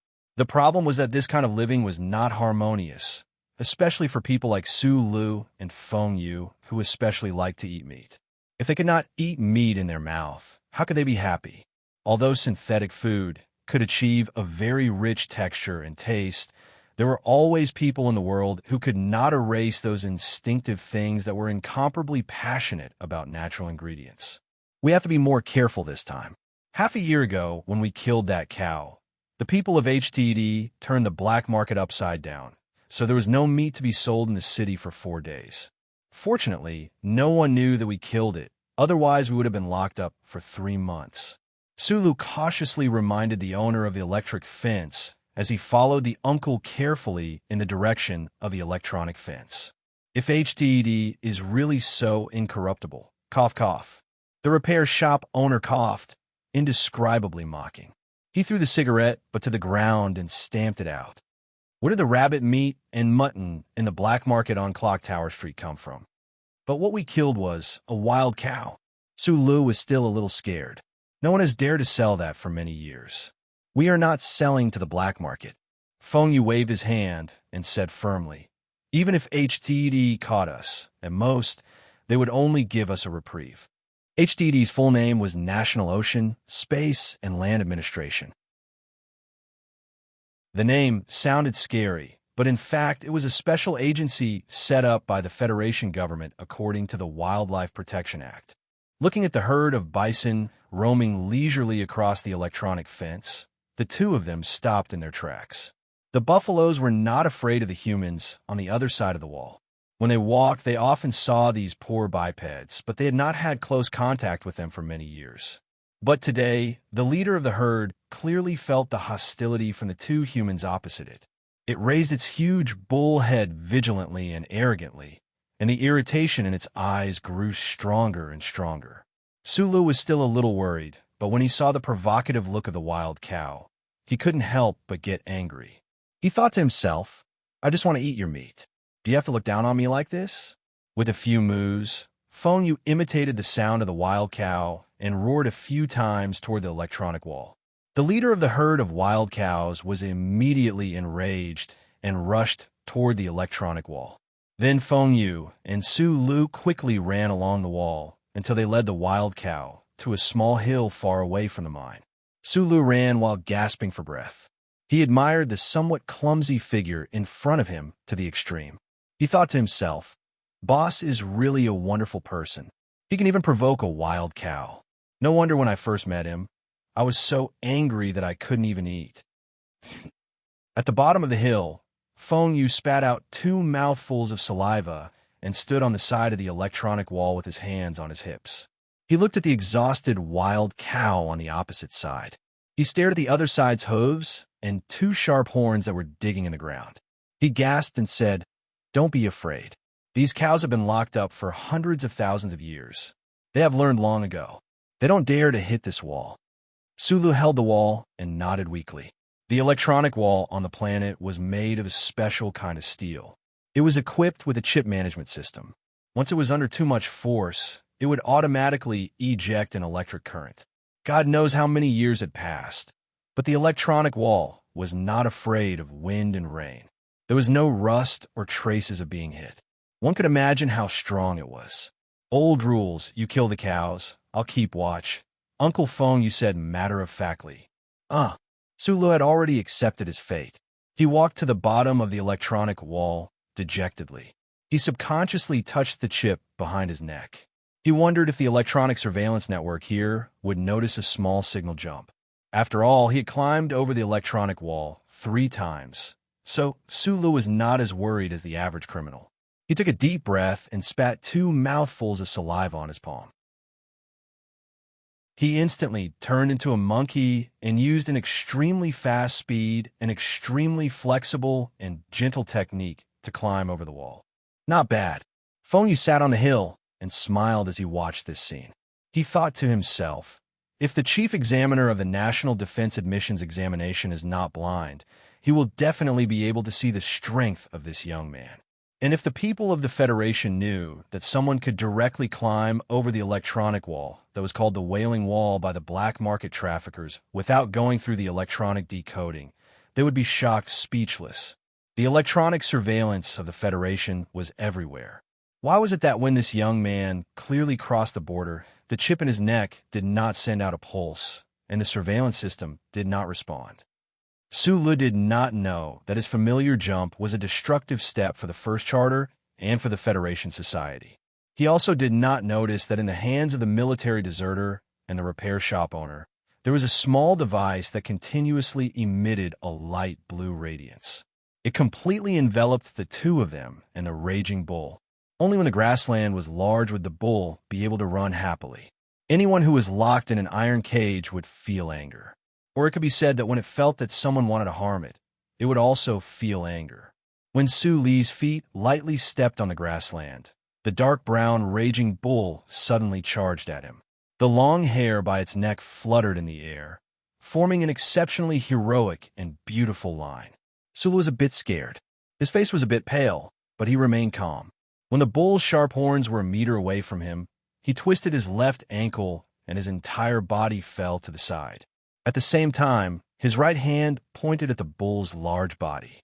With a zap sound, blue electric arcs flashed. The bull had no way of resisting the inertia. The instant it brushed past Sulu, it was directly struck by the small but powerful military stun baton. With a boom sound, the bull fell onto the grassland, stirring up some dust and bits of grass. Sulu walked over. There was not a trace of excitement on his face, only vigilance. Chapter 10. There was a reason for Su Li's caution. In the previous operations, he had confirmed that the stun baton in his hand could completely knock down humans, but he couldn't guarantee that it would be able to capture the powerful bison every time. What happened today also proved this point.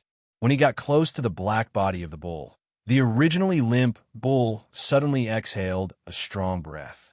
Its 4 hooves stomped on the ground, and its entire body exploded with a final burst of strength. It was as if it was shaken up from the ground by a huge force and charged towards him. Su Li's pupils shrank slightly, and his face was slightly pale. He seemed to be stupefied. At this moment, he was still holding the stun baton in his hand, but the tip of the stun baton had protruded from the front. It looked like a military knife, often used by the army. In the blink of an eye, the fear in the teenager's body was transformed into a powerful force of action through the secretion of hormone in his kidneys. In an extremely dangerous moment, he turned his body sideways. A strong wind blew past his cheeks. He forced his small eyes open and saw every movement of the bison in front of him clearly. Then he stabbed down with the metal spike that he had been holding tightly in his right hand. Su Li's eyesight was very good. Otherwise, he wouldn't have such a fast repair speed. Corresponding to this talent, his hand was also very stable, so the slender metal spike didn't deviate in the slightest. In the next moment, the military knife was taken away by the huge force. It left his empty hand and remained in the fur 2 inches above the bull's neck with a few drops of blood. With a boom, the bull that even the stunned batten couldn't subdue charged past Su Li's side in an extremely ferocious manner. Then, in an even more resolute manner, it forcefully fell on the slope, causing even more dust and grass to fly up. Su Lu held the dagger and foolishly looked at the bull that fell heavily on the ground. He was silent for a long time. His legs stopped trembling, and the healthy red color returned to his cheeks. In that moment, he was really scared because he didn't expect that the bull would have such a strong vitality. Under the effect of the electric current, it could still rush so fiercely. After a long silence, he approached the bison with lingering fear. After confirming that it was dead, he carefully pulled the dagger out from the back of the bull's head. The tip of the military knife had completely destroyed the bull's central nervous system. The bull could no longer jump up to express its anger. Su Lu subconsciously narrowed his eyes and glanced at the blood droplets on the tip of the dagger in his hand. The liquid shone faintly in the dusk. He didn't have a trace of excitement after being weakened, and there was no excitement in his heart. There was only a trace of fear and avoidance. Since when can I only use the handle twice? He suddenly turned around and shouted loudly at the shop owner on the other side of the electronic wall. Handle was the name he gave to the electric baton and the dagger. The design of this metal weapon was very delicate, but it was only delicate. After charging, it could only release one current. It was completely incomparable to a real military weapon. Other than the smooth curve of the handle, which made it very comfortable to hold, Su Lu didn't find anything that moved him. So he called it the handle. If the taser could release the current twice, it wouldn't have been so dangerous earlier. No wonder Su Lu was so rude to the repair teacher and handle designer, Uncle Feng Yu. The handle's design had a flaw. The output current was deliberately increased by 20%, so it could only be used once. Feng Yu, who sat on the other side of the electronic wall, knew all of this very well. He could easily fix this flaw, but he never told Su Lu, nor did he complete it, because he deliberately made such a defensive weapon for Su Lu to use. Many years ago, Feng Yu had always believed that if humans relied too much on machinery, it wouldn't be a good thing.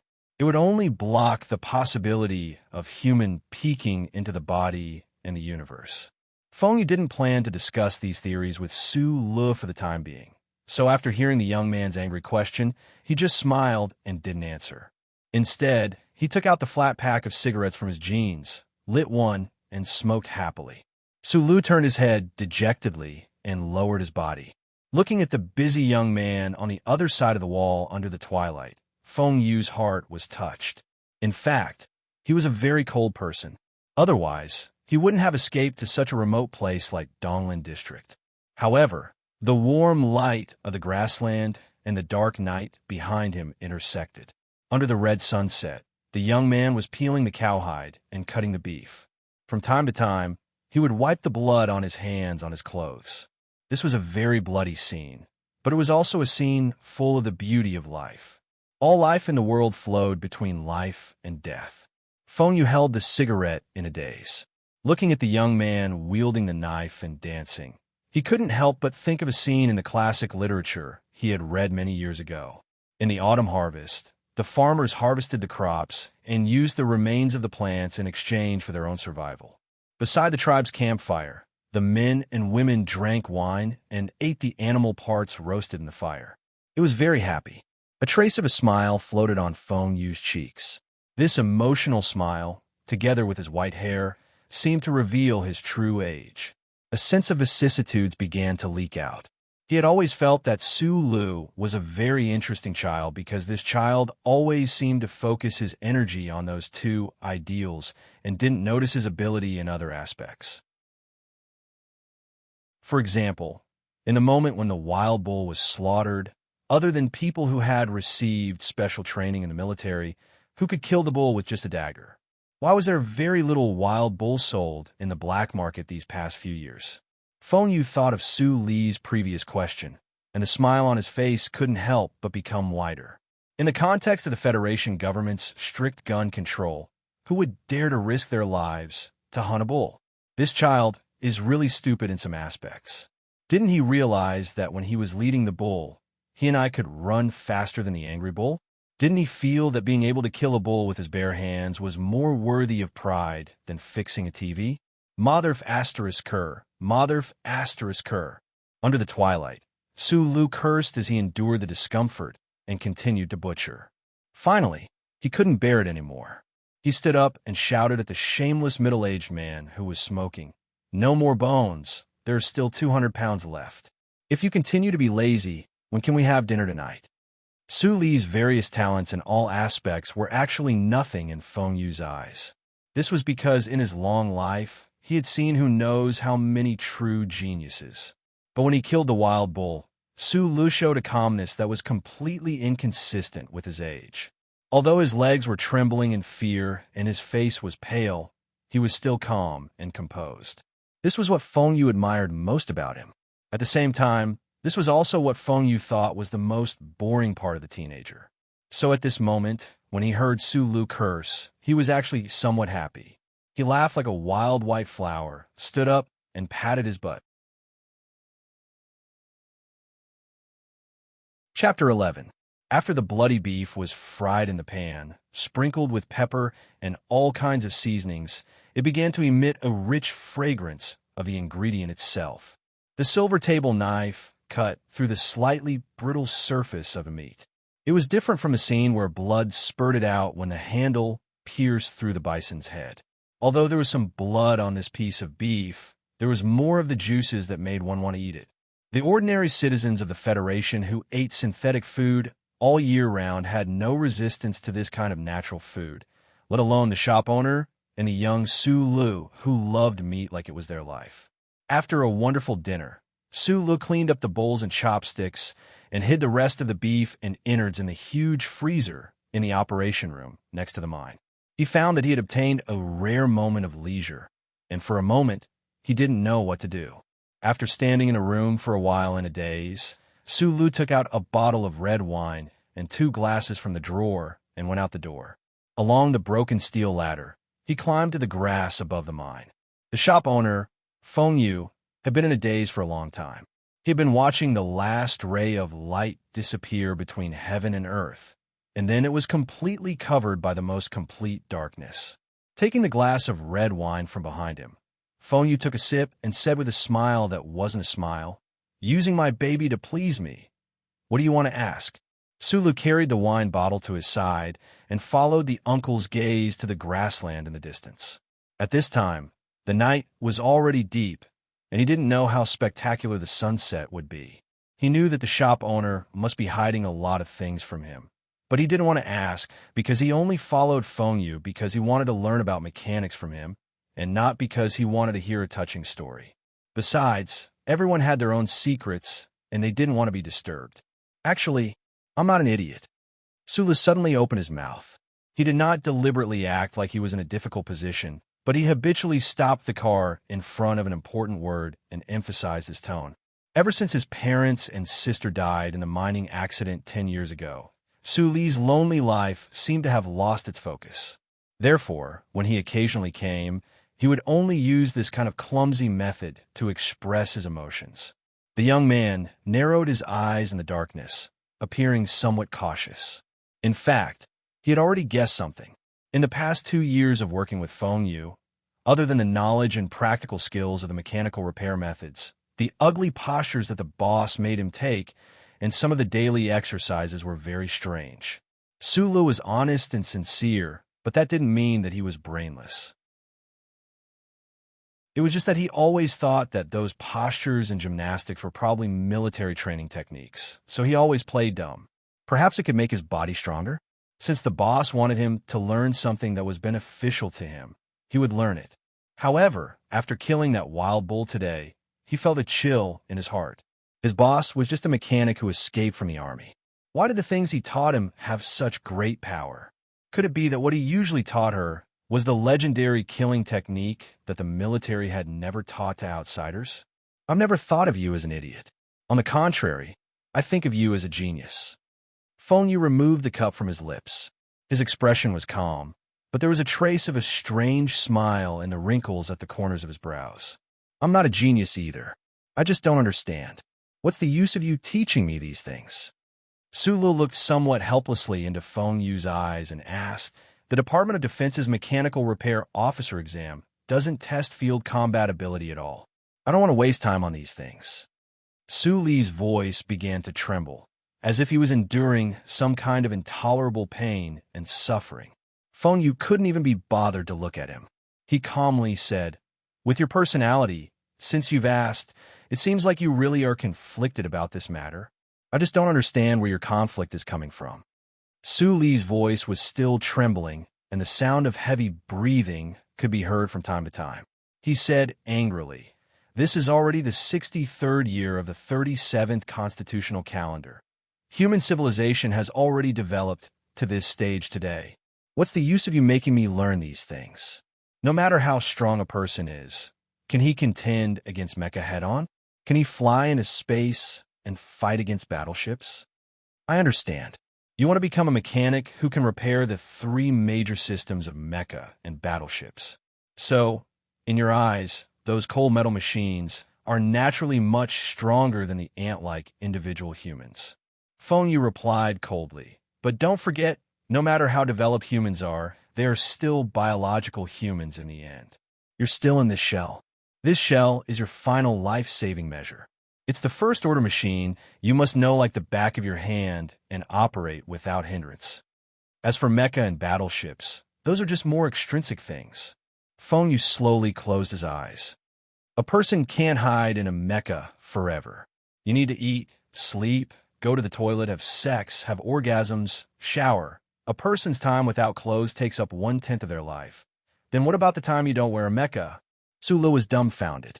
He felt that his boss's words made no sense, but there was also a strange charm to them that could not be broken through by twisted logic. Feng Yu downed the remaining wine in his glass in one gulp, and then suddenly lowered his head and laughed. Besides, the Federation is currently lacking in energy. Who knows when space battleships will become trash in the universe? Mecha don't need crystal ores. The current high-energy compressed energy is enough to support mecha's movements on land. Sula knew that his boss was only saying so much today to convince him, but he still stubbornly retorted, "Besides, what life-saving? What last shell? It's not like I'm going to the West Woods to fight the Empire's barbarians. I just want to be a mechanic to earn money, and at the same time do what I like. Why should I care so much? Let's not talk about your future, because in my opinion, you might not be able to pass the Ministry of Defense's exam. Who knows, you might have to work for me for free for the rest of your life." Feng Yu laughed, and then his laughter gradually faded. Think about the people on the 3 planets in Shanglin. Think about those families that have been around for thousands of years, and even those 7 great families. Why do they always respect that old man and his students so much? Why? Isn't it because of that old man's own strength? Shanglin was the name of the capital ring. The capital ring was made up of 3 habitable planets. It was the most developed, wealthiest, and most comfortable place in the entire Federation civilization. The so-called 7 great families, to the young Su Lu who lived in Donglin, were ancient upper-class existences that were far beyond his reach. And that old man that Feng Yu was talking about. Oh my God! You're calling the war God the Old Man. Su Li's voice was extremely trembling. It was unknown whether it was because of pain or fear. "All right, you don't have to do the horse stance today. Do the gymnastics again." Feng Yu did not answer Su Li's shocked words. He smiled as he looked at Su Lu, who had already maintained the standard horse stance for half an hour. He thought to himself, although this kid is naturally resistant to these things, he is exceptionally serious when he does things. Other than him, which teenager can endure the horse stance test day after day for 2 years? Pay attention to your breathing. Relax your mind. Feng Yu stood up and looked calmly and sternly at Su Lu, who was paralyzed on the ground. He said word by word, "Feel and remember the most painful, trembling path in your muscles. Don't forget it." Chapter 12.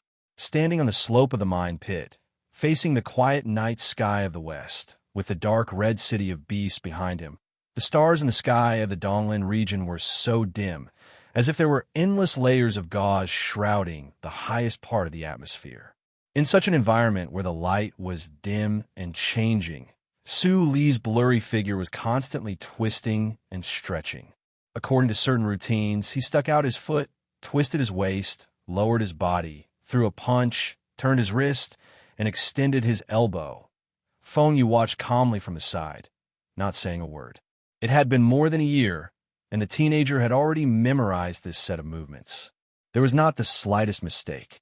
Even the angle of the diagonal dragging of his fingertips was not off by a bit. This set of movements that did not seem complicated could not be considered gymnastics because the routines were a bit scattered and the movements were too slow. It was more like a dance. The problem was that compared to the famous performers of the Shanglin song and dance troupe, this dance was too stiff. It wasn't raw, but raw.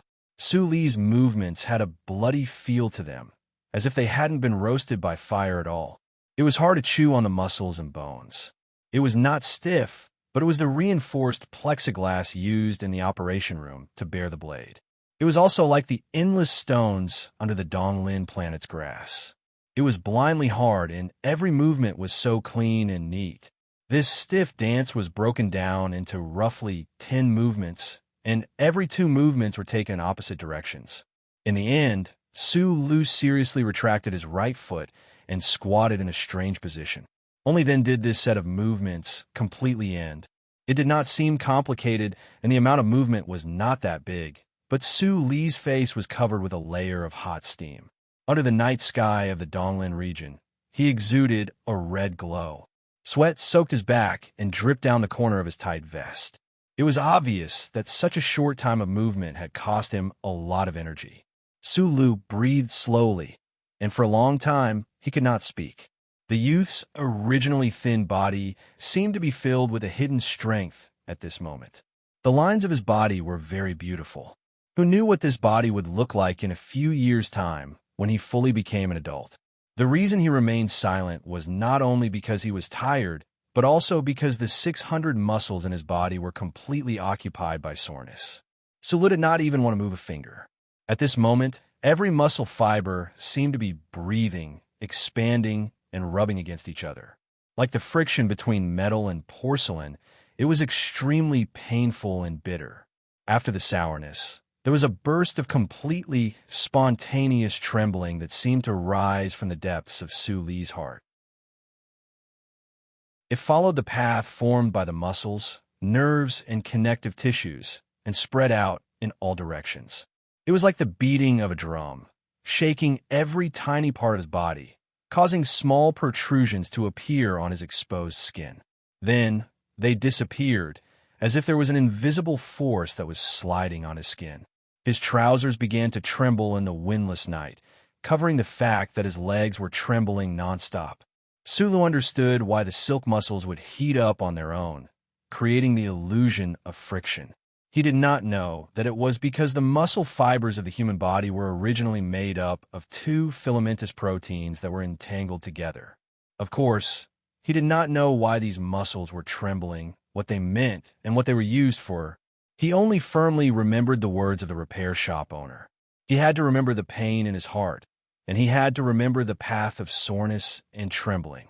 After changing out of the sweaty clothes and taking a shower, the refreshed Su Lu once again climbed to the top of the mine with his head hanging down. He sat beside Feng Yu weakly. His face was somewhat pale, as if he was seriously ill. Feng Yu did not pay attention to him. He just casually looked at the crystal screen on his knees. The faint blue light on his face made the repair shop owner's face look somewhat cold and feminine. It's impossible to confirm whether or not Bao Longtao recognized me on the intranet, Su Lu said somewhat tiredly. With just a glance, The familiar light blue interface let the youth know that the boss had secretly hacked into the Federation's police system again today. Last time, when he asked Li Wei and the group of orphans for help on Clock Tower Street, it was precisely because of these two people above the mine that they had already thoroughly investigated the inside story of the governor's office and the police station. Someone who could hack into the official intranet was certainly not a simple person. It was just that this seemingly ordinary repair shop owner had occasionally brought such surprises to Su Lu in the past 2 years, so he was not too surprised. After all, it was not a surprise. Sometimes Su Lu would also wonder what kind of mistake the boss had made in the army that caused such a talented person like him to become a deserter. In the past 2 years, he had always had a kind of unreal feeling. He always felt that he had met an awesome person hidden in the marketplace. It was too much like a scene from a movie or TV series. It was really unbelievable. The youth did not want to inquire about the boss past. On one hand, it was because he really was not interested. He only wanted to learn about mechanical repair. On the other hand, he was sometimes vigilant and afraid of Uncle Feng Yu's mysteriousness. He always felt that he had mistakenly entered a thief's lair. On the other hand, it was because Su Lu was very good at reading people. Other than the calmness that Feng Yu admired the most, the life of an orphan allowed Su Lu to develop the ability to observe people's body language. He knew that although the repair shop owner next to him looked harmless, in fact, there was a coldness hidden in his bones that could not be erased. In other words, Su Lu knew that Uncle Feng Yu was a heartless and cold-blooded person. He did not want to risk his life. The news department and the production department of the Hushi Region TV station are fighting. It seems that the people behind the regional committee and the governor will also be fighting. Feng Yu looked at the words and images that flashed on the crystal screen and said with a smile, "At this time, Bao Longtao can't even take care of himself. How could he associate it with an orphan like you?" If an ordinary person heard this conversation between the two, they would most likely think that the two people in the repair shop promoting the Clock Tower Street demonstration was hiding a great political conspiracy. However, Su Lu knew that the middle-aged man next to him had no interest in these matters of the upper class. Moreover, they were just small figures. They could fan the flames, but to really come into contact with these matters was to seek death. The familiar music sounded, and the familiar face of the purple-haired girl appeared on the crystal screen. The middle-aged man and the youth sitting on the hillside simultaneously stopped talking and began the most important leisure activity every night. It was accompanied by waves of saliva, swallowing, and praising sounds. Under the extremely faint red background of the night sky, the invisible electric waves, signals, and radio frequency were constantly crossing each other. The invisible lines eventually turned into colorful images that entered the eyes of countless people in the Donglin region, enriching their dreams. A dark red line streaked across the night sky with a faint roar breaking through the air.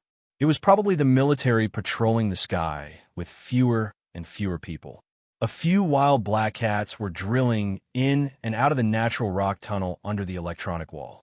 They ignored the first charter of human beings and gathered in the direction of the abandoned mine, happily searching for the food residue left behind by the two humans. A stray cat with a few pieces of beef in its mouth raised its head in confusion and looked at the two figures above the mine pit who were together but still alone. In another corner of the city, a group of orphans who were together but still alone were silently and murderously walking on the road of chopping people. The leader, Li Wei, had his hand in his pocket, tightly holding the metal stick that gave him strong confidence. Chapter 13. A month had passed, and according to the people of Shanglin in the Federation's capital ring, it should be late autumn now. In those novels, late autumn had cold winds, drizzling rain, and a clear sky. However, for the people of Donglin, the 4 seasons of this world were not very clear. Perhaps it was the dust above the atmosphere that would never be completely clear, turning the entire planet into a strange glass room. The so-called late autumn was just an extra layer of clothing. Su Lu wore a navy blue jacket today. The style was somewhat like a uniform. It added some youthful vigor to his ordinary face. He was currently sitting outside the window of a repair shop on Fragrant Orchid Street, seemingly unintentionally, but actually vigilantly observing the situation across the street. At the diagonal corner of 4th Street was the building of Hushy Region's 2nd Police Station. A middle-aged man in a trench coat walked down the slightly damp steps with waning interest and got into a car. The police officers around the car saluted him, but there was some sympathy in their eyes. Seeing this, Su Li's mood relaxed a little. He had been watching Bao Longtao for a month, and it looked like this deputy director was really frightened by his identity as a Federation agent. He no longer dared to investigate the Zhonglo Street demonstration, and even Li Wei's group of orphans were not suppressed. Su Lu had a calmness that was beyond his age, and he had an innate sensitivity to certain things. He would never foolishly use another identity to get close to Bao Longtao, just to see if he had recognized him. He also would not relax his observation of Deputy Director Bao, just because he appeared calm on the surface. He only watched calmly, with excellent patience, until everything really calmed down. Although he and the repair shop owner were both fanatical supporters of Jian Shuer, it was really not in line with his character to take such a big risk just to watch television. If the shop owner had not tempted him with the operation room, he would have at most sighed a few times about the incident at Channel 23, and then went to buy a few more discs of Jian Shuer. He was a little scared. Once he thought about going against the governor's office, Su Lu could not suppress his fear, especially when he thought of that night when he was stared at by Bao Longtao. His thighs couldn't help but twitch twice. This was a natural reaction when he was scared to a certain extent. That night, if he hadn't been quick-witted enough to use 2 buttons to pretend to be a communication tool and the military standard taser to scare Bao Longtao, he really wouldn't have known how to deal with this matter. The finger that was pointing at the electronic monitor in the night wind seemed stable and arrogant, but in fact, it was incomparably terrifying. Pretending to be an agent of the Federation, when he thought of this, Su Li's expression turned ugly. He lowered his head and muttered to himself, "I don't like to act cool. I just want to be a good person. It's much harder to be a good guy than to act cool." Boss Feng, you had just returned from the leisure center. He brushed past Su Lu like a gust of wind and went upstairs to rest. In the past 2 years, Su Lu did not appear at the repair shop on Fragrant Orchid Street. He only did repairs in the operation room of the mine. Therefore, in the eyes of orphans like Li Wei, he was equivalent to a person who disappeared from the city for 2 years. Until 1 month ago, Su Lu completed that task for Feng Yu. Feng Yu promised him to upgrade the operation room's dustless level. However, this uncle was lazy again, so he simply brought Su Lu back to the repair shop and officially introduced the existence of this young apprentice to the neighbors of the 4th Street. Since the boss was back, Su Lu no longer had to keep an eye on the shop. After all, the shop's business was limited no matter how good it was. Although the residents of the 4th Street knew about the craftsmanship of Feng Yu and his little apprentice, no one could withstand the speed at which Feng Yu fixed a TV screen for 3 months. After tightening the buttons on his student uniform, Su Lu yelled something upstairs, walked out of the shop, and boarded the streetcar at the end of the street. Hundreds of years ago, after the invention of the Jingnong high-energy battery, both trolley and trackless buses broke free from the constraints of the 2 braids on the top of their heads and began to travel freely in the city. Of course, normal people would definitely have their own means of transportation, and the rich people on the 3 planets in the upper forest area already had their own means of transportation. Only the poor, or those who were full of nostalgia, would continue to ride the streetcar. Su Lu had both advantages and disadvantages, so he was naturally a long-term passenger of the streetcar. He leaned against the door and stared at the city buildings that flashed by in front of him. He could not help but feel regretful that he could no longer hear the clanking sounds in the literature. The streetcar's final stop was Hushy State University in the Eastern Forest area. After Su Lu got off the streetcar, he did not cast an envious look at the beautiful campus environment. Instead, he walked along the school wall, passed through a large tree, and entered the library. He had not gone to school for a long time, but he had to read. Firstly, this was Feng Yu's request for him, and secondly, it was his own desire. Other than most of the mechanical books and the Federation standards and regulations, he liked to read all kinds of novels the most, Especially after he got a library card at the state university, he would come here every day. It was as if there were endless beauties in these books and an endless glorious future waiting for him. There were no fortuitous encounters in the library, nor were there any beauties. Sulu carried a large pile of books out of the library, and there was not the slightest bit of dejection on his face. Then he saw an unexpected person in front of the gate of the state university. Li Wei, who had not seen him for a month, appeared in front of Sulu just like that. Looking at the somewhat haggard and tired face of the orphan leader, Sulu suddenly felt his lips dry up. He did not know what happened, so he asked in a hoarse voice, "Don't tell me you still have the ambition to enroll in a university." "I only have the ambition to occupy the night of the entire Hushi state." Li Wei's voice was a little hoarse, but his expression was not that nervous, so Su Li's heart relaxed a little. "The thing you gave me was confiscated by the people from the second division. But don't worry, no one knows it's mine." Li Wei licked his dry lips. After fighting with another gang for an entire night, he was indeed a little tired. Su Li's eyes lit up, not because of excitement, but because of nervousness. His thighs started to twitch uncontrollably, and he felt the books in his arms become heavier and heavier. Chapter 14. How did you know I was at the state university? Sulu lowered his head and asked. Li Wei did not notice his partner's heavy mood. He smiled and said, "Many people know that you've entered the repair shop.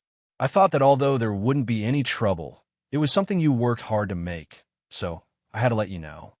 "No trouble? Is that true?" Sulu asked himself in his heart, but he could not find an answer.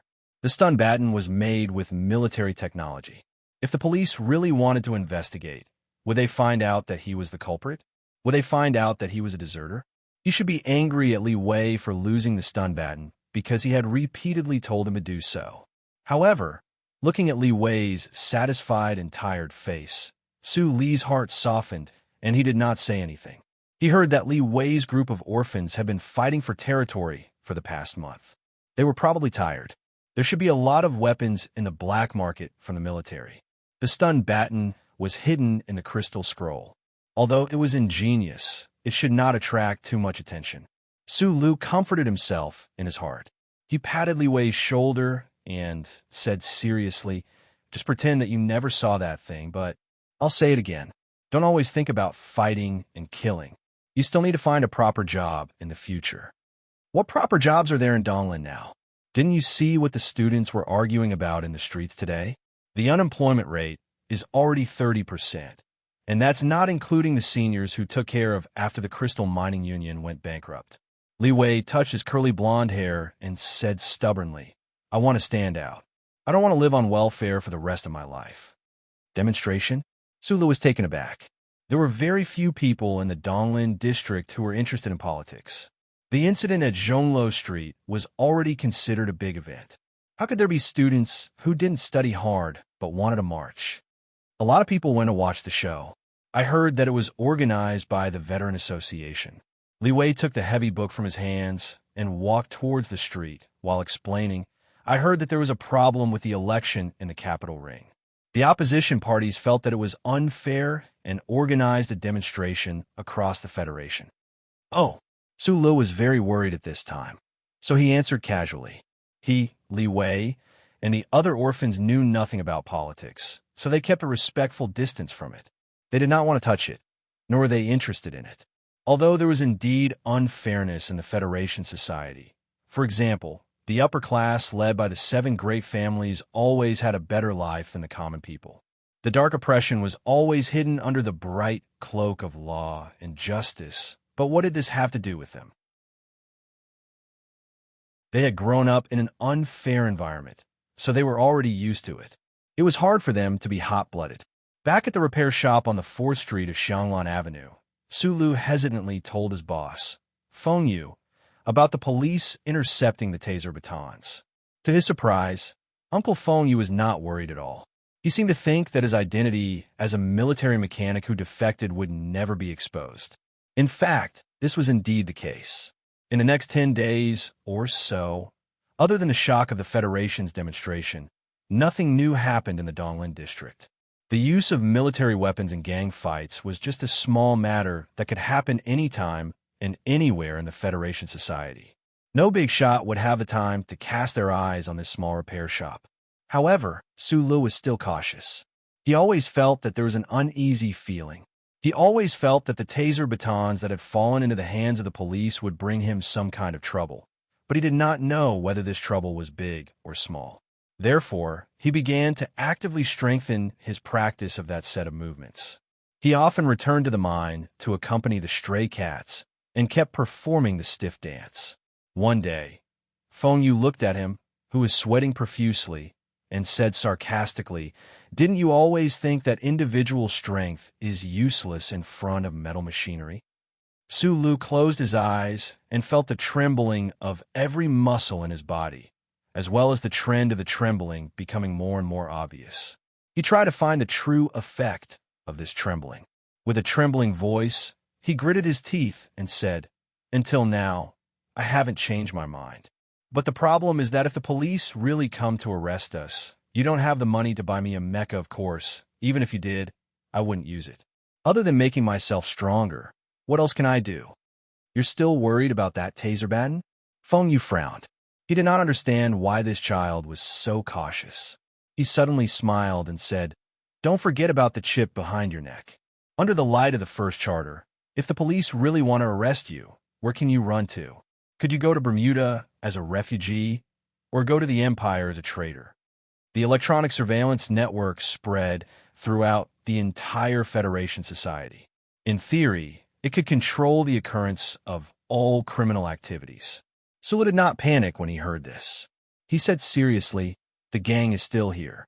You, a fugitive from the military, are still alive and well. I believe that you will definitely have a way." What a bold claim. If there is anyone in this world who can remove the chip in their body without alerting the Federation surveillance network, then they will definitely win the Nebula Award. Feng Yu's smile was somewhat mocking. "You just celebrated your 16th birthday last week. How can you be more cautious than an old man like me? It's really ridiculous." Sulu retorted sarcastically, "Don't forget your mouth full of rotten teeth. In order to get a new dental record and not be arrested by the government and the military, you paid such a heavy price, and you still have the nerve to mock me for being cautious."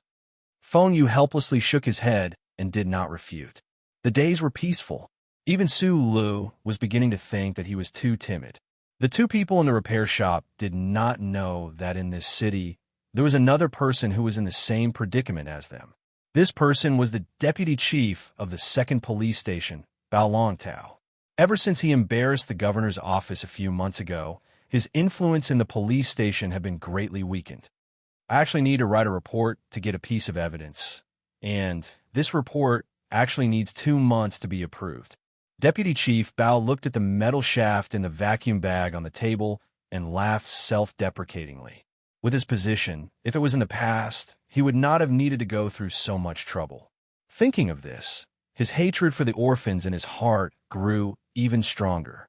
If it were not for the incident at Clock Tower Street, his request for a transfer would have been approved a long time ago, and the families in the Capital Ring would not have ignored him for so long. However, during these days, he did not dare to take revenge on the orphans because he was not sure if the face covered by the hat that night was a Real Federation agent. Wearing gloves, he took out the metal shaft from the bag. Squinting his eyes, Deputy Chief Bao looked at the exquisite electric current generator inside and secretly wondered if this had anything to do with the stun baton that Federation agent was holding. Although there were many military weapons like this on the black market, they were all extremely expensive. Those orphans should not have the financial resources to buy them. After thinking in silence for a long time, Deputy Chief Bao decided to investigate this matter. Of course, he did not dare to investigate it himself. Instead, he focused on the stun baton. He wanted to confirm if there was really a Federation agent in Hushi Province.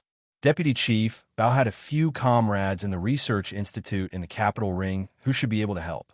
After filling in the address on the envelope of the official email, Deputy Chief Bao ordered his secretary to take the evidence out and send it to the identification department of the 17th Research Institute in Shanglin District. This deputy chief, who had lost his power, instinctively wanted to find out the truth of this matter, but he did not expect that this small action of his would have such a huge impact on the future of the Federation.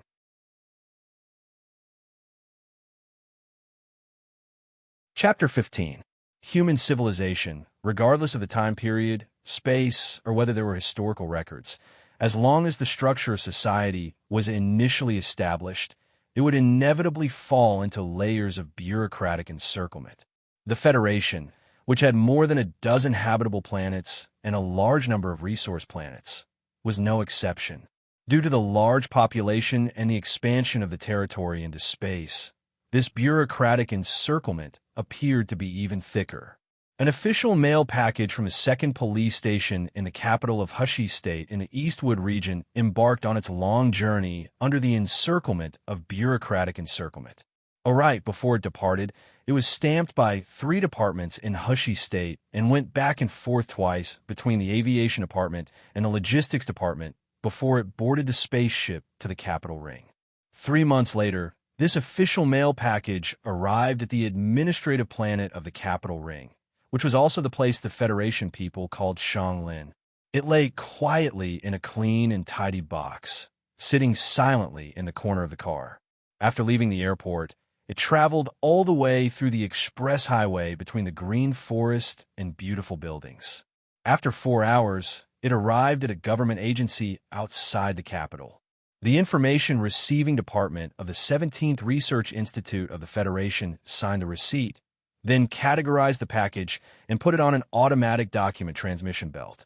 Accompanied by the slight sound of the machine, the package numbly passed through the passage between the walls and entered a well-lit office. A deputy director of the department saw the package on the table. He pushed his glasses up curiously and looked at the unfamiliar address on the package. He frowned for a long time before he remembered that this somewhat familiar handwriting was written by a distant comrade. Old Bao has been in that godforsaken place for more than a decade. I'm afraid he has become muddle-headed. The deputy director thought in his heart. He received an email from Deputy Director Bao 3 months ago, but now he had forgotten the seriousness of the other party's request. Why does the police station need the Research Institute to verify the evidence? How much does it cost to send it from Eastwood? This kid is not afraid that the committee will say that we are wasting the taxpayers' wealth. The deputy director shook his head with a headache and pressed the communication device on the desk. A researcher wearing silver glasses walked in.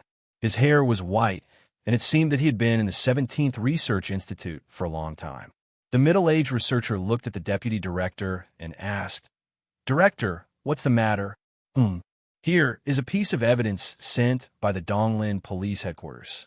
The request for identification is also in the package. Take it to the lab and have a look, the deputy director said casually. The middle-aged researcher glanced at the official mail package and found that the signature was not from the Donglin Police Headquarters, but from the second police station of Hushi State. He immediately understood. According to the level of the police station in the state, it was very difficult to be qualified to apply for the appraisal of the 17th Research Institute. It seemed that the deputy director had accepted the personal request, but since the other party had used official channels, it was naturally not convenient for him to ask more. Which aspects do you want to appraise? The middle-aged researcher took off the glasses on the bridge of his nose and looked at the package carefully. He asked, "Is there a time limit?" "No." The deputy director waved his hand and recalled the contents of the email. He said, "The main thing is to compare the craftsmanship and see if it has anything to do with the special task force or the military. The villagers in Donglin are very worried that this thing came from the military." The middle-aged researcher smiled and did not say anything. He turned and left the room. The next day, he returned to the office and reported the results of the previous day's appraisal to the director. There is no code in the core material, so it shouldn't have come from the military. However, the craftsmanship does have something to do with the military. I think it's a replica made in Bermuda. The director asked, "There's nothing strange, right?" "No." Just like that, Deputy Director bow completed the appraisal request reluctantly. After receiving the official reply from the 17th Research Institute, the deputy director still could not confirm whether the figure in the night was a Federation agent. The metal stun baton that had been appraised was repackaged together with the package and the application for identification. It was then placed in the huge underground storage room of the 17th Research Institute. Its historical mission seemed to have come to an end at this moment. According to the Federation's regulations on evidence, if there were no major accidents, it was destined to quietly stay in this huge, gloomy, dark, and quiet storage room for the rest of its life. It would never be able to leave again until it was gradually forgotten by people. 1 day, 2 days. 1 month, 2 months. It stared at its companions who shared the same fate as it in loneliness. It did not know how many years it would have to stay in this place. Fortunately, the Federation's conditions were good. It did not have to worry about being covered in the dust of history and annoying spiderwebs. The river of time moved forward silently. It was the spring of the 65th year of the constitutional era. It had been 2 years since the stun baton arrived at the 17th Research Institute in the Capitol Ring. Suddenly, a thin hand picked it up again. Chun Yi-jiang, a student who had just graduated from the National Shanglin University, passed the Federation's recruitment and entered the 17th Research Institute. Then, he was sent to the storage room to manage it. This new employee, who was still passionate, was obviously not corrupted by the stale bureaucratic atmosphere. He still maintained his curiosity about things. He had been in the storage room for 40 days. He was in the middle of recataloguing the evidence. Then he saw the transparent vacuum bag and the metal shaft inside the bag. There's actually a stun baton hidden in the crystal screen. Interesting. Chun Yi-jiang laughed. Then he began to register the evidence. However, after the registration, he did not put the evidence back in its original place.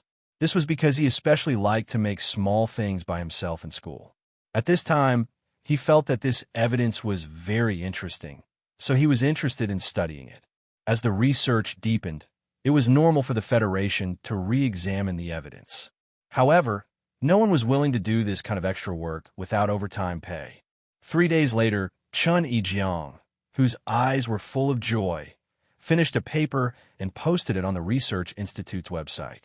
The title of the paper was Structural Characteristics of Evidence Number, AW3278. Naturally, such a boring paper sank to the bottom in an instant and did not attract any attention. In a particularly quiet area in the capital of the Federation, there was a department with the highest security level in the Federation. From the balcony of this department, one could see the building of the Central Management Committee of the Capitol and the President's administrative palace in the distance. However, none of the staff in black suits who were in a hurry would cast envious glances in that direction. This was because they were the staff of the Bureau of Proclamation and shouldered the most glorious mission of the Federation Society. In the core area of this building, in an empty room, a two-dimensional information display light screen was flashing nonstop in midair. The most sophisticated computing and searching ability of human civilization allowed the images on the light screen to flash by at a terrifying speed. No one could see the content on the light screen with the naked eye except for the central control computer that was performing the computing and searching. Countless streams of data in the Federation Society were being selected and analyzed here. Whether it was the struggle between the various political parties or the offensive posture of the anti-government army, all kinds of information were being gathered here. Of course, the most important information now was in the West Woods area. No one knew if the Empire would start another war. Suddenly, the images on the light screen slowed down and stopped on a picture. The picture was a screenshot of a small paper written by a researcher. Then, the light screen showed the location where the evidence number AW3278 was stored. Alarms began to sound in the most secure Bureau of Proclamation in the Federation Society.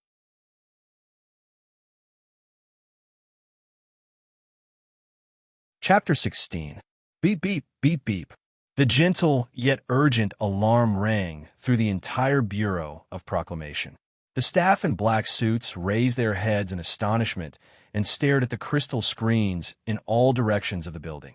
Apart from the Empire's sudden attack last time, the Bureau of Proclamation hadn't issued a Level 1 order in a long time. What exactly happened? Amidst the alarm, the central computer's light screen began to flash again. A printed copy of the thesis and its analysis had already appeared directly on the Bureau of Proclamation's director's desk.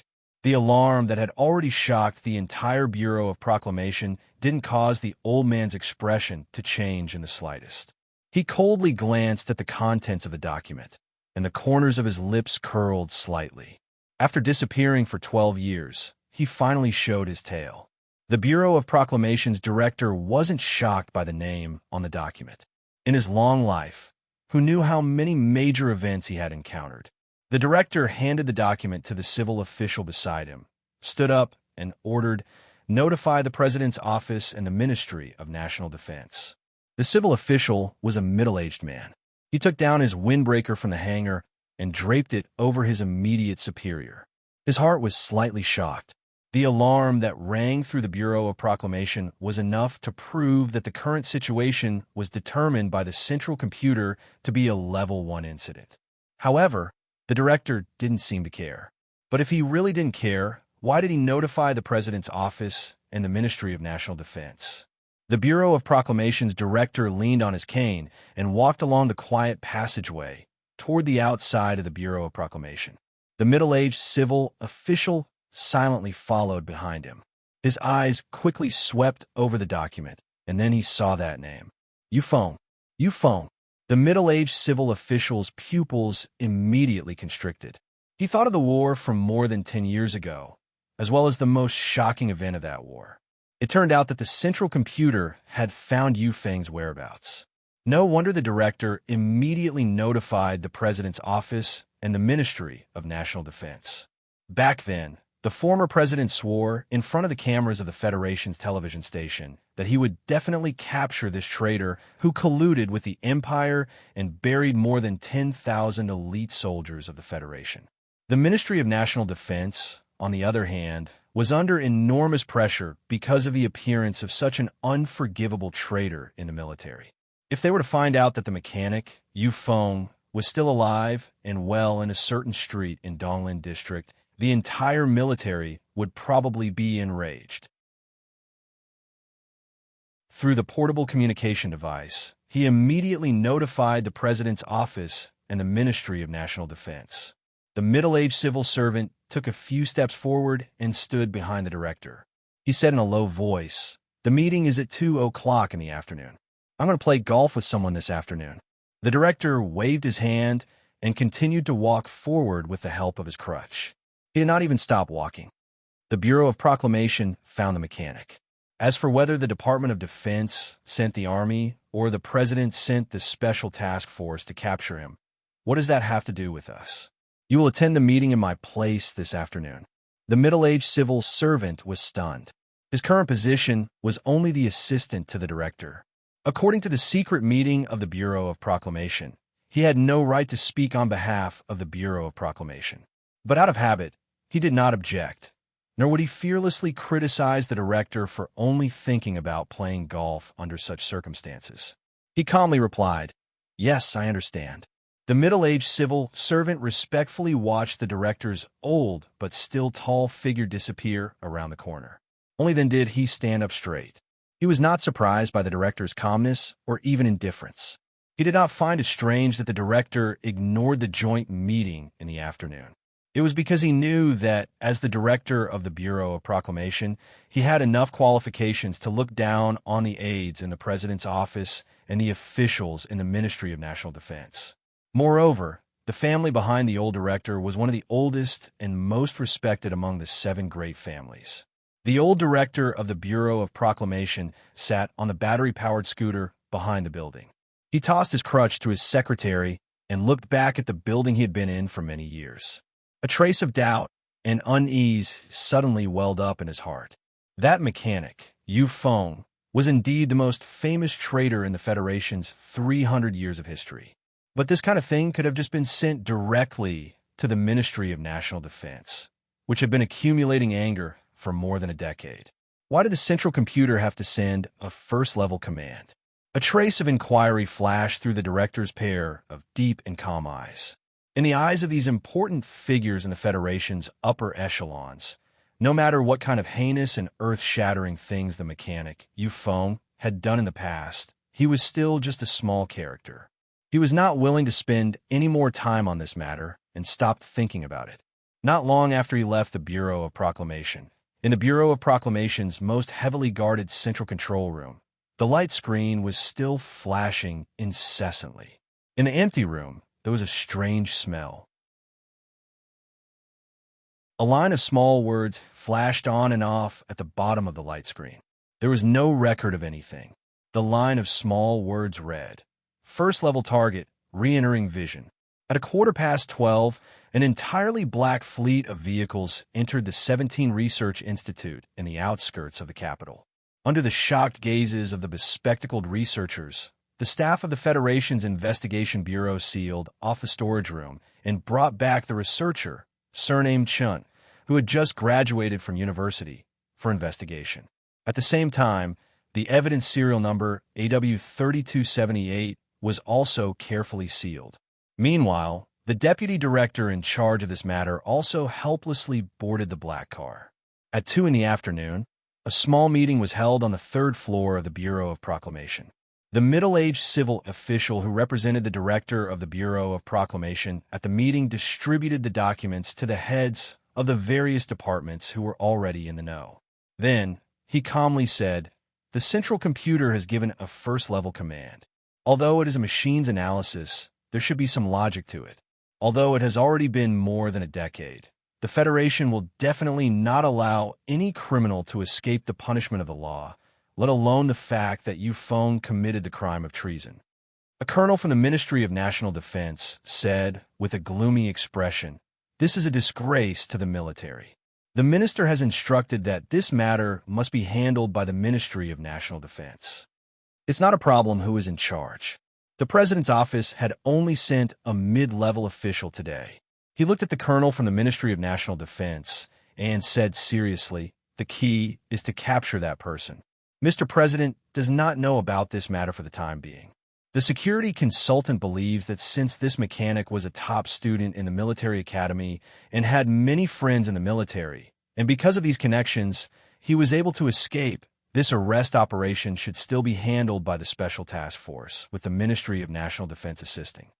Everyone's goal is the same, so there is no need for too much debate. Why don't we take a look at the plan of action drawn up by the Bureau of Proclamation?"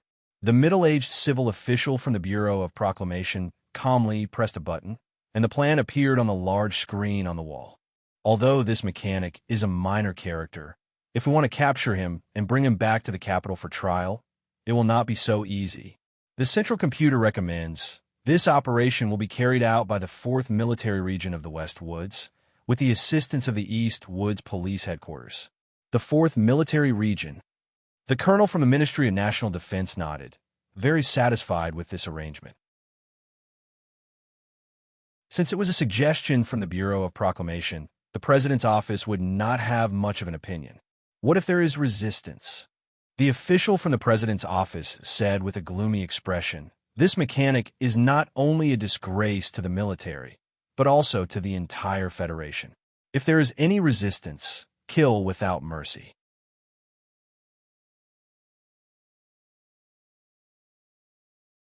Chapter 17. A huge commercial spaceship was suspended in the boundless universe. Its light silver exterior and extremely streamlined and beautiful shape made this spaceship become the brightest star under the starry sky. It calmly and gracefully looked at the planet below. Due to the scarcity of energy crystals, interstellar travel was extremely expensive today. This spaceship from the Goo Clock Company from the West Woods region attracted the attention of countless officials and residents of the East Woods region. Other than routine business activities, the Goo Clock Company also brought along friendly greetings from the West Woods region and relevant officials for a visit. However, including the visiting scholars and official from the West Woods region, most of the important people in the East Woods region did not know that in the control room at the back of this commercial spaceship, there was a large warehouse hidden. Inside, there was a large pile of items covered by military green tarpaulins. No one knew what they were. Lake was the leader of the 4th Military Region's Special Mecha Team. He was just over 30 years old and was at the peak of his strength. He looked at the planet below through the porthole, his expression firm, his eyes filled with calm confidence. Regarding the secret mission of the Mecha Team this time, other than him, not many people knew about it. Even those members with outstanding military achievements did not know the inside story behind it. Mecha Master Yufeng. This was really a name that left a deep impression. Lake's eyes narrowed as he recalled that explosion more than 10 years ago. At that time, he had still been a new recruit who had followed the Federation's counterattack force and successfully performed a risky space jump, attacking and occupying a resource planet in the heart of the Empire. However, no one would have thought that this was a trap set by the Empire. Countless Empire soldiers swarmed over in battleships, and a huge explosion in the military supply warehouse directly destroyed the lives of more than 10,000 people in the Federal Army, indirectly destroying the confidence of the Federal Army. If the Bureau of Proclamation had not finally found out that the Mecha Master named Yufeng had played a sinister role in this huge explosion, and it was also this Mecha Master named Yufeng who had handed over the deployment of the Federation's defensive forces to the Empire, today, the Federation would probably still be in pain and suffering, not knowing how that failure had come about. What a damned, no, a shameless bastard who should have died 10,000 times. Lake thought to himself. However, as a soldier of the Federation, he felt that he should personally capture this Mecha Master and then send him back to the Federation to be judged in front of tens of billions of people. The only strange thing was that the secret order he received from the Ministry of Defense at the beginning was to capture this person and kill him if he resisted.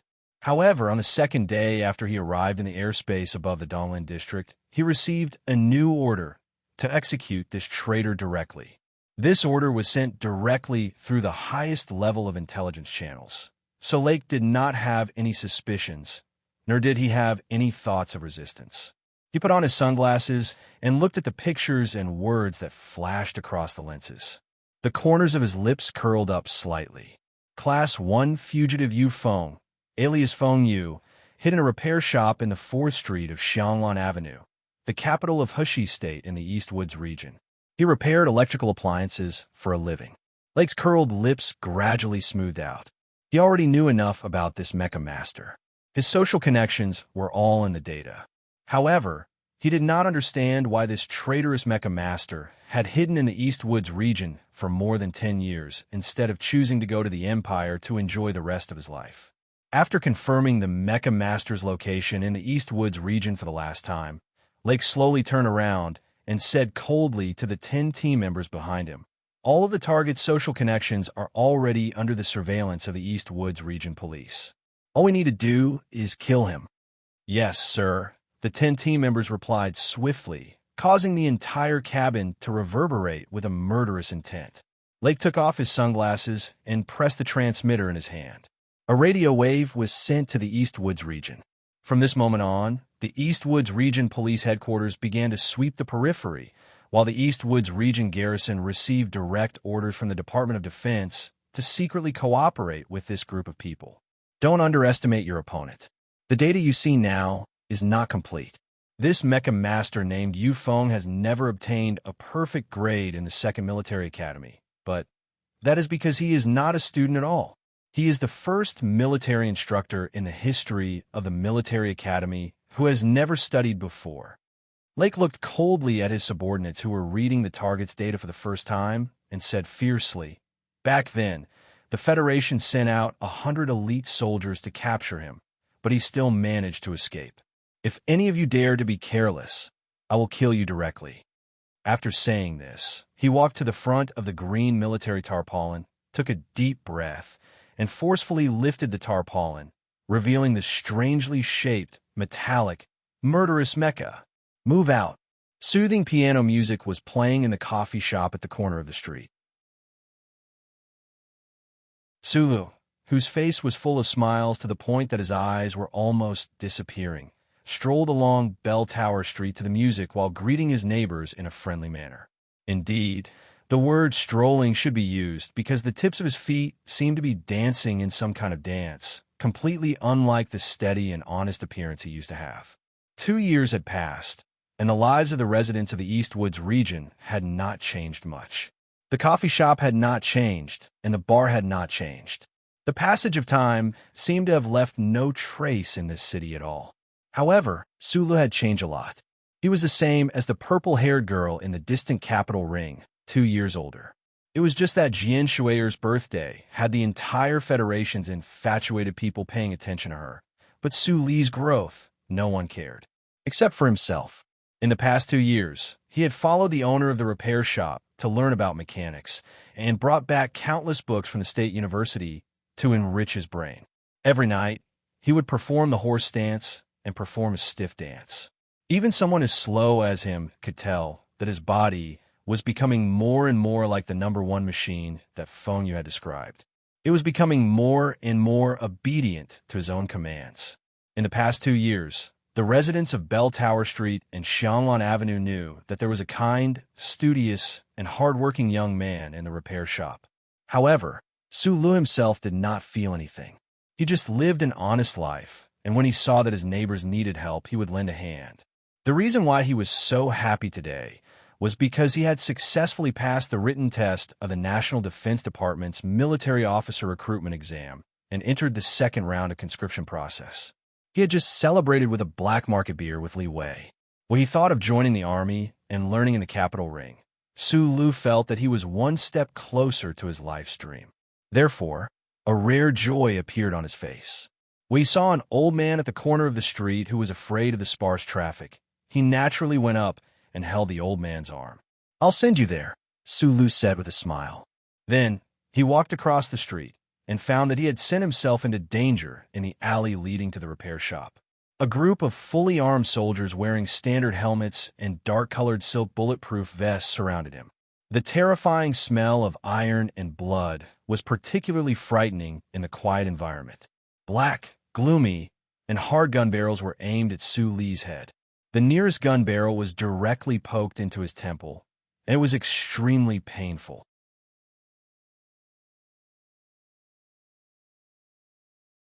Chapter 18.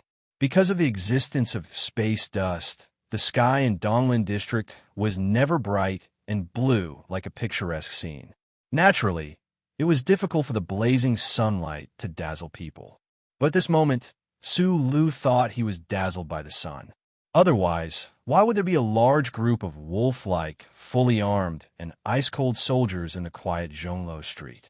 What was even more absurd was why these soldiers would point their guns at him. A soldier wearing a black cotton mask seemed to say a few words to him, but when it entered Su Li's ears, it became a buzzing sound because he didn't wake up at all. He opened his mouth woodenly and looked at everything around him stupidly. With a bang, a soldier smashed his head with the butt of his gun. A stream of blood flowed out.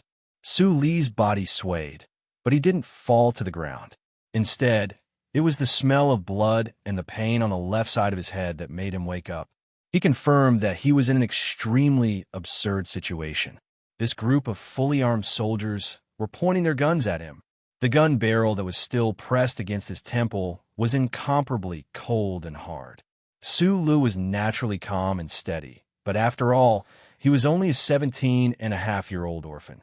Facing the gun barrel so close to him, he shuddered at the thought of a careless movement that could make his big head become a half-rotten watermelon by the metal bullet fired from the gun barrel. So, he shivered and trembled. His thighs twitched as if an electric current had passed through them. Fortunately, he didn't wet his pants. "Name." The buzzing sound from the already impatient soldier's mouth finally became a clear and cold-blooded question. Su Lu subconsciously replied with a trembling voice, "Sulu."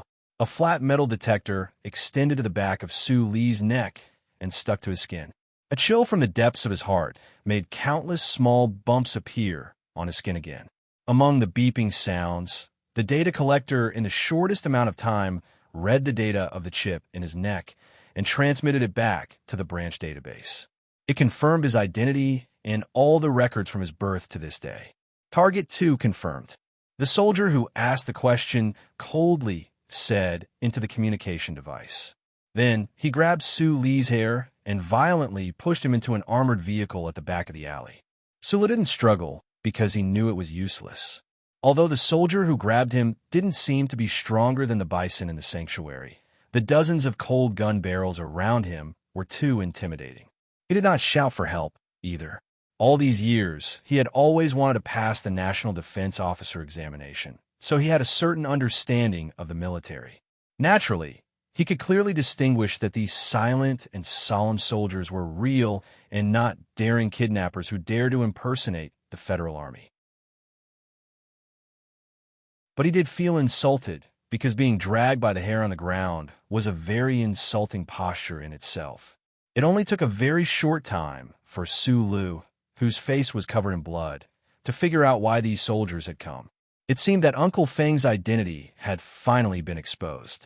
But Uncle Feng had been hiding in this city for more than a decade. Why would the Federal Army suddenly find traces of him? And why would a mere mechanic who escaped from the military attract so many fully armed soldiers to come and arrest him? The ones in charge of arresting Su Li were the garrison troops of Donglin. After they dragged the young man into the carriage, they tied a special plastic wristband around his wrist and covered his face with a black cloth. After that, they no longer paid any attention to him. The vehicle started moving. Su Li felt a burning pain on his wrists, and the wound on his forehead was still bleeding. Such rough treatment made the youth realize that he was facing a truly heartless state machine. He would not make any meaningless resistance. He could only silently calculate in his heart where this military vehicle was going. The military vehicle stopped. No soldiers paid any attention to the poor youth. There was not even a sound. The tough quality of the Federal Army was evident. In this long and unbearable silence, Su Li, who was huddled in the corner of the vehicle, was as pitiful as an abandoned shrimp. Angry footsteps crushed an ammo box outside the military vehicle. The angry voice scolded the soldiers around the vehicle until they could not raise their heads. "You guys have been keeping an eye on him. Why did you let him escape?" "What person escaped?" Su Li turned his body slightly, silently praying that the officer was talking about Uncle Feng. Colonel Lake took off the glasses on the bridge of his nose. The fury in his eyes was enough to burn the dozens of fully armed soldiers around him to death, but he forcibly suppressed his emotions. After all, these people who were cooperating with him on the ground were soldiers of the Donglin garrison. Except for this operation, they were not under his jurisdiction. He had enough reason to be angry. In order to capture or kill that mechanic named Yu Feng, the Federation had prepared for several months. There had been no problems with the ground surveillance. Why was it that when his mecha squad had just arrived on the planet's surface in a battleship, the mechanic had suddenly disappeared from the repair shop at 4th Street of Fragrant Orchid Avenue? It was 3 o'clock in the afternoon, the time when humans were at their laziest. It was also the time when the attack was scheduled to begin, but before the attack began, they suddenly lost their target. Lake felt a chill in his heart. In the temporary operation camp outside the 4th Street, a large ultra-thin light screen had been erected. Countless light dots were moving slowly and quickly. The target circled by a black line and marked as one was flickering in and out of existence on the light screen, making it impossible to catch a glimpse of it. Lake stared at the light screen coldly and did not speak for a long time. He knew the entire process of this operation. From the Bureau of Proclamation finding the taser baton, the Federation's early investigation easily found the deputy director of Hushi Prefecture's second branch, Baolong Tao. Then they found the leader of the orphan gang, Li Wei. Then they found Li Wei's good friend, Su Li. Finally, they locked onto the owner of the repair shop. From the chip's data, they easily eliminated Su Li, so the owner of the repair shop was naturally Yu Feng. But Lake did not expect the most wanted criminal of the Federation to have the ability to avoid the glory of the First Charter and slip away under the eyes of the surveillance officers in the electronic surveillance network that covered the entire human world. The Eastwood region was too far away from the capital planet.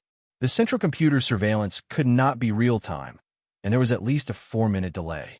The mechanic obviously used this delay to fool everyone.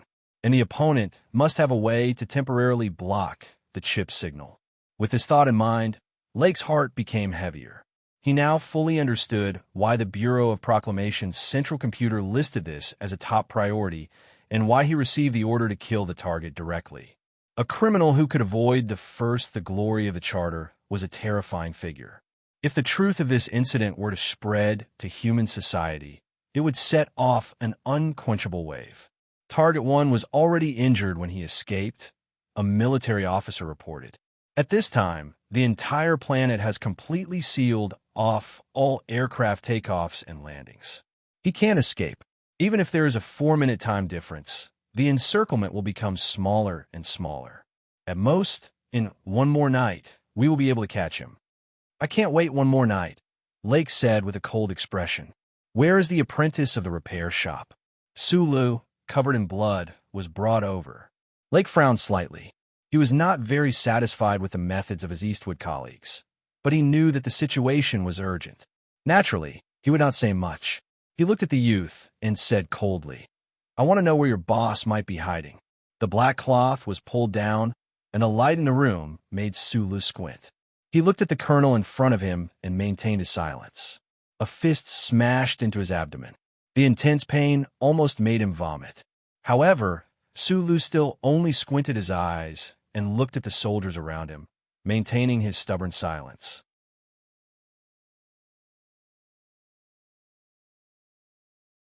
Chapter 19. Su Li's hands were tied behind his back with a high-strength plastic rope. His body was bent forward because of the heavy blow to his abdomen.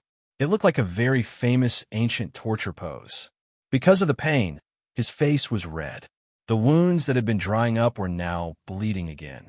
He opened his mouth to retch, but nothing came out. This was the effect of the 10th punch. Sulu still did not say a word.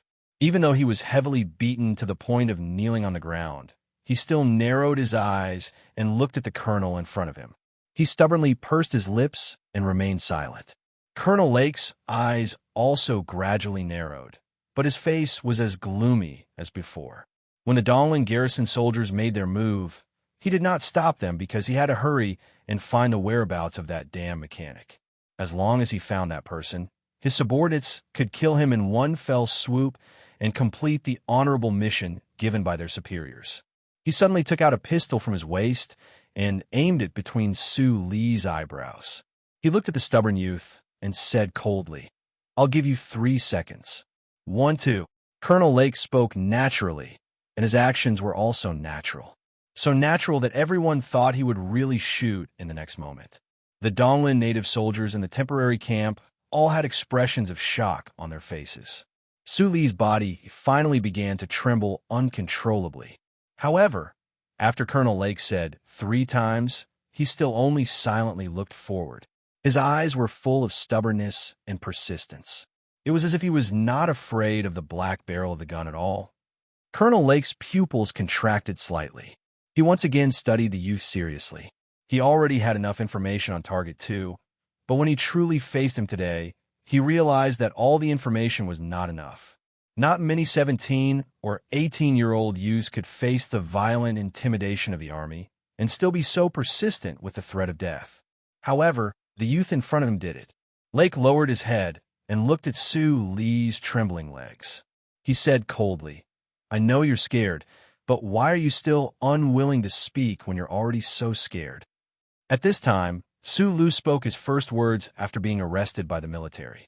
He spat out a mouthful of bloody saliva and said fiercely, As a citizen of the Federation, I have the obligation to cooperate with the military, but that does not mean that I have the obligation to cooperate with torture.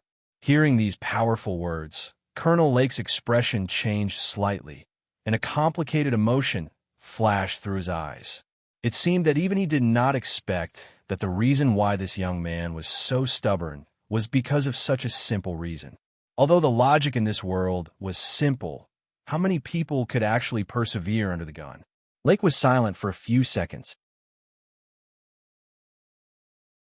He waved his hand and chased all the soldiers out of the temporary camp.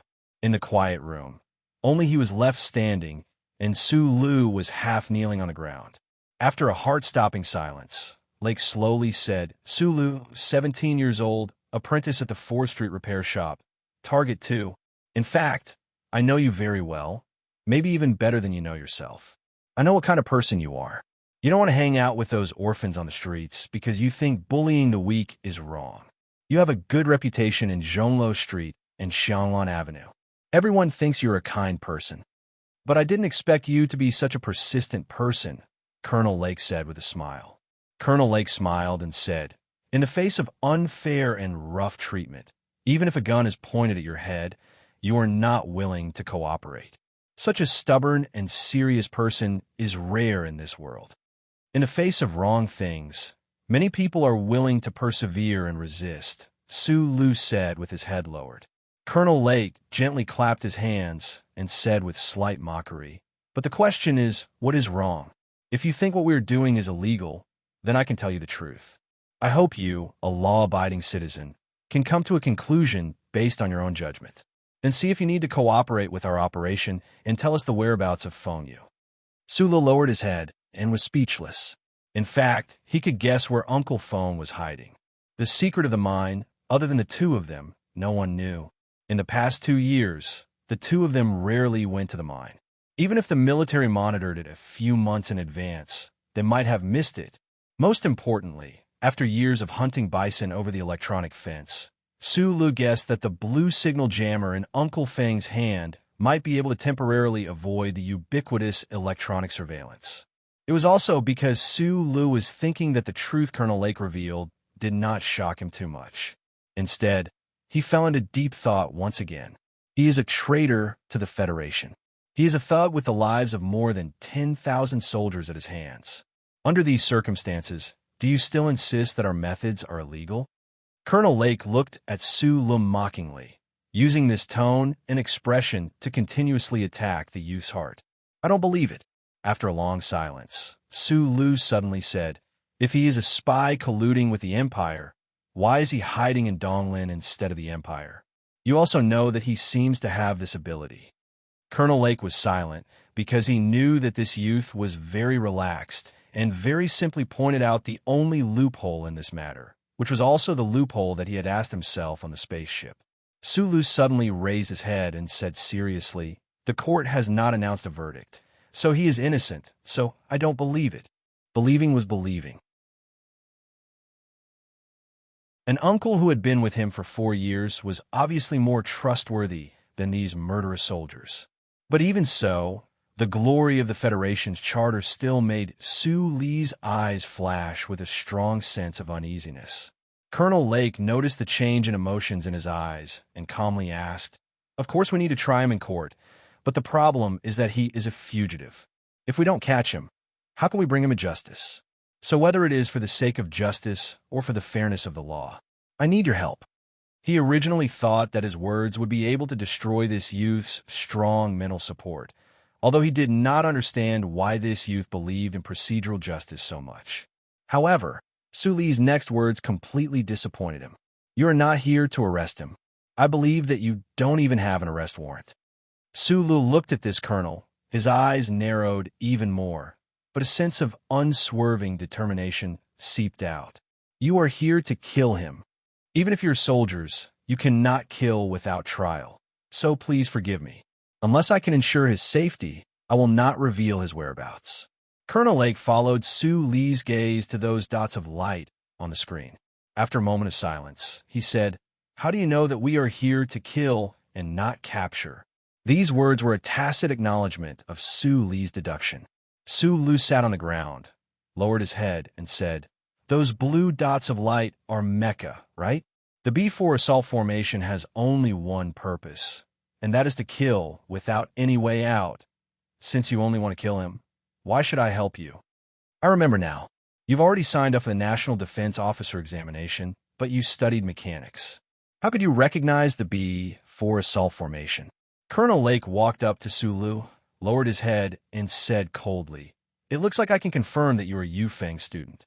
You will be thrown into prison for being an accomplice to treason. Believe me, you will only be able to look up at the starry skies and the battleships in them from prison for the rest of your life. Colonel Lake walked out of the room and ordered the soldiers outside. Continue questioning. The sound of electricity and the sound of fists and feet hitting flesh rang out in the room. Colonel Lake lit a cigarette and contacted the Bureau of Proclamation in the Capitol Ring. After confirming the general location of Target 1, he issued the order to pursue. At this time, he felt slightly more assured. As long as that mechanic was still within the Federation's range, he was confident that he could find him and bite him to death. Inside the room, Sulu was knocked to the ground by two soldiers. His hair was messy, and his body was covered in blood. No one noticed that his arms that were tied behind his back were gradually trembling. His fingers that were spread out weakly gradually clenched together into a fist.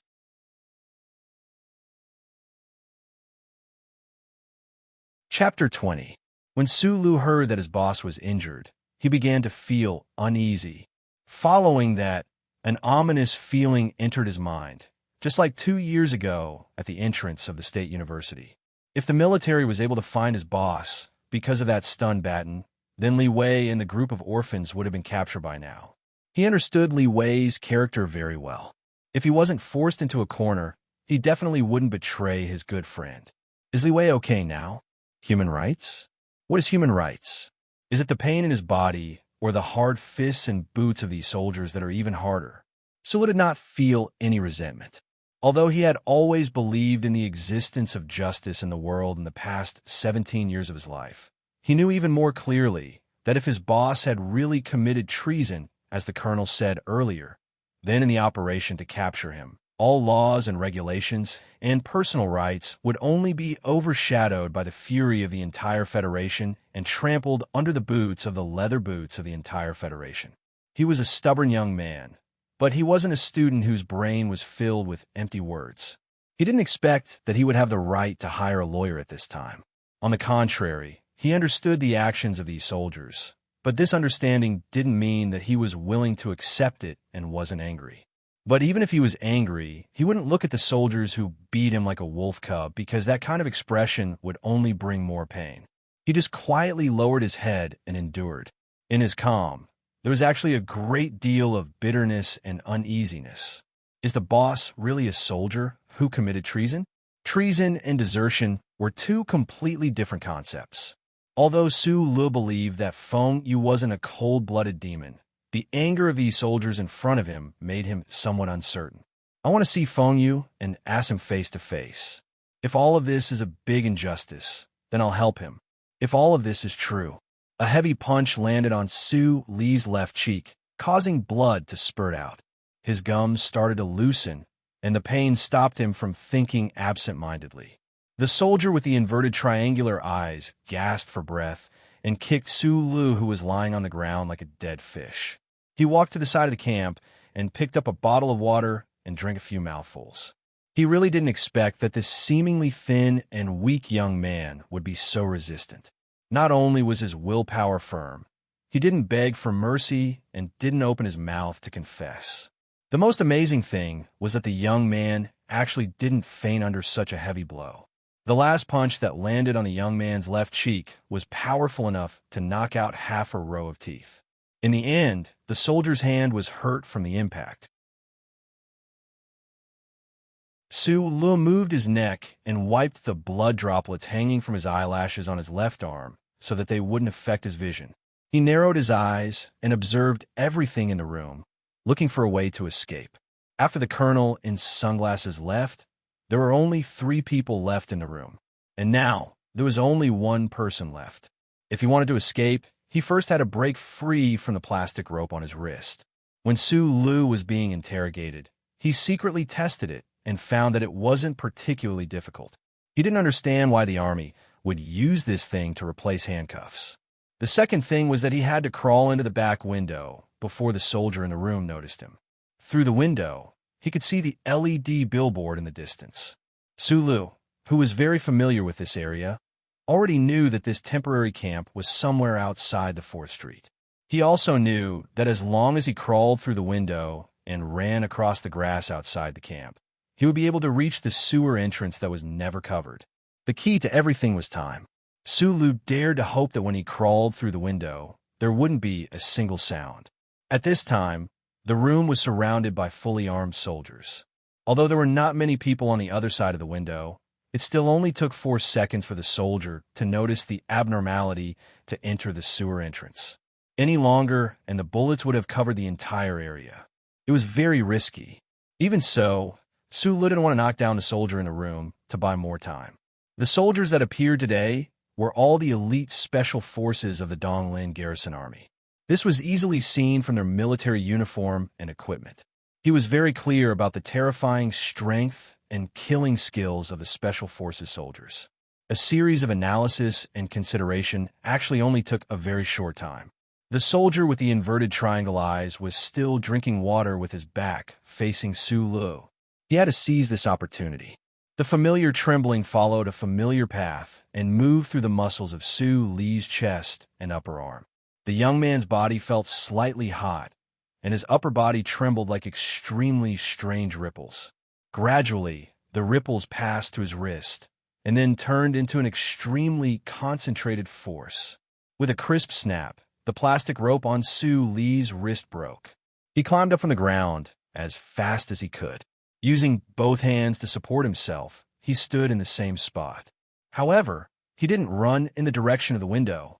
His eyes were filled with despair. He stared at the Special Forces soldier who suddenly turned around and didn't say a word. His despair was because he had misjudged something. When he broke the plastic rope, it made a crisp snap. The Special Forces soldier who was drinking water immediately turned around in alarm. At this time, if Su Lu wanted to crawl out of the window again, even if he wasn't shot by the soldier, he wouldn't be able to buy 4 seconds of time. After the soldier with the inverted triangle eyes turned around, he didn't do anything. He just looked at the young man standing on the ground with his mouth agape. The water in the bottle in his hand was dripping onto the young man's leather boots. It was as if he was shocked by the scene before him. It was as if he couldn't understand how this young man, who had been beaten to the brink of death earlier, could stand in front of him. While he was stunned, a trace of doubt flashed through the soldier's inverted triangle eyes. He subconsciously pounced on Su Lu. He aimed a knee at Su Li's crotch and an elbow strike at Su Li's neck. It was an extremely precise technique of the military. Su Lu, who was already in despair, looked at the soldier who pounced on him like a fierce tiger. His eyes suddenly lit up, like a traveler who had been thirsty in the desert for many days, suddenly seeing a familiar green forest. He wasn't familiar with the soldier's movements, but Su Lu was very familiar with this feeling. Feeling the wind blowing against his face, he separated his legs and casually and naturally got into a horse stance. His body leaned to one side, and both of his hands reached out. His left hand was clenched into a fist, and his right hand was clenched together. He followed the soldier's elbow and counterattacked. This movement was extremely natural and accurate. It was like eating with chopsticks every day. No one would think that using chopsticks to pick up a peanut was something amazing. The next moment, with a muffled sound, Su Li's left fist smashed into the soldier's armpit. His right hand, on the other hand, ruthlessly chopped at the soldier's throat. Su Li didn't know why he used such a posture to counterattack, but his body seemed to have left his control. According to some instinct, without the slightest delay, he quickly took another step forward. He used his thigh to block the soldier's genitals.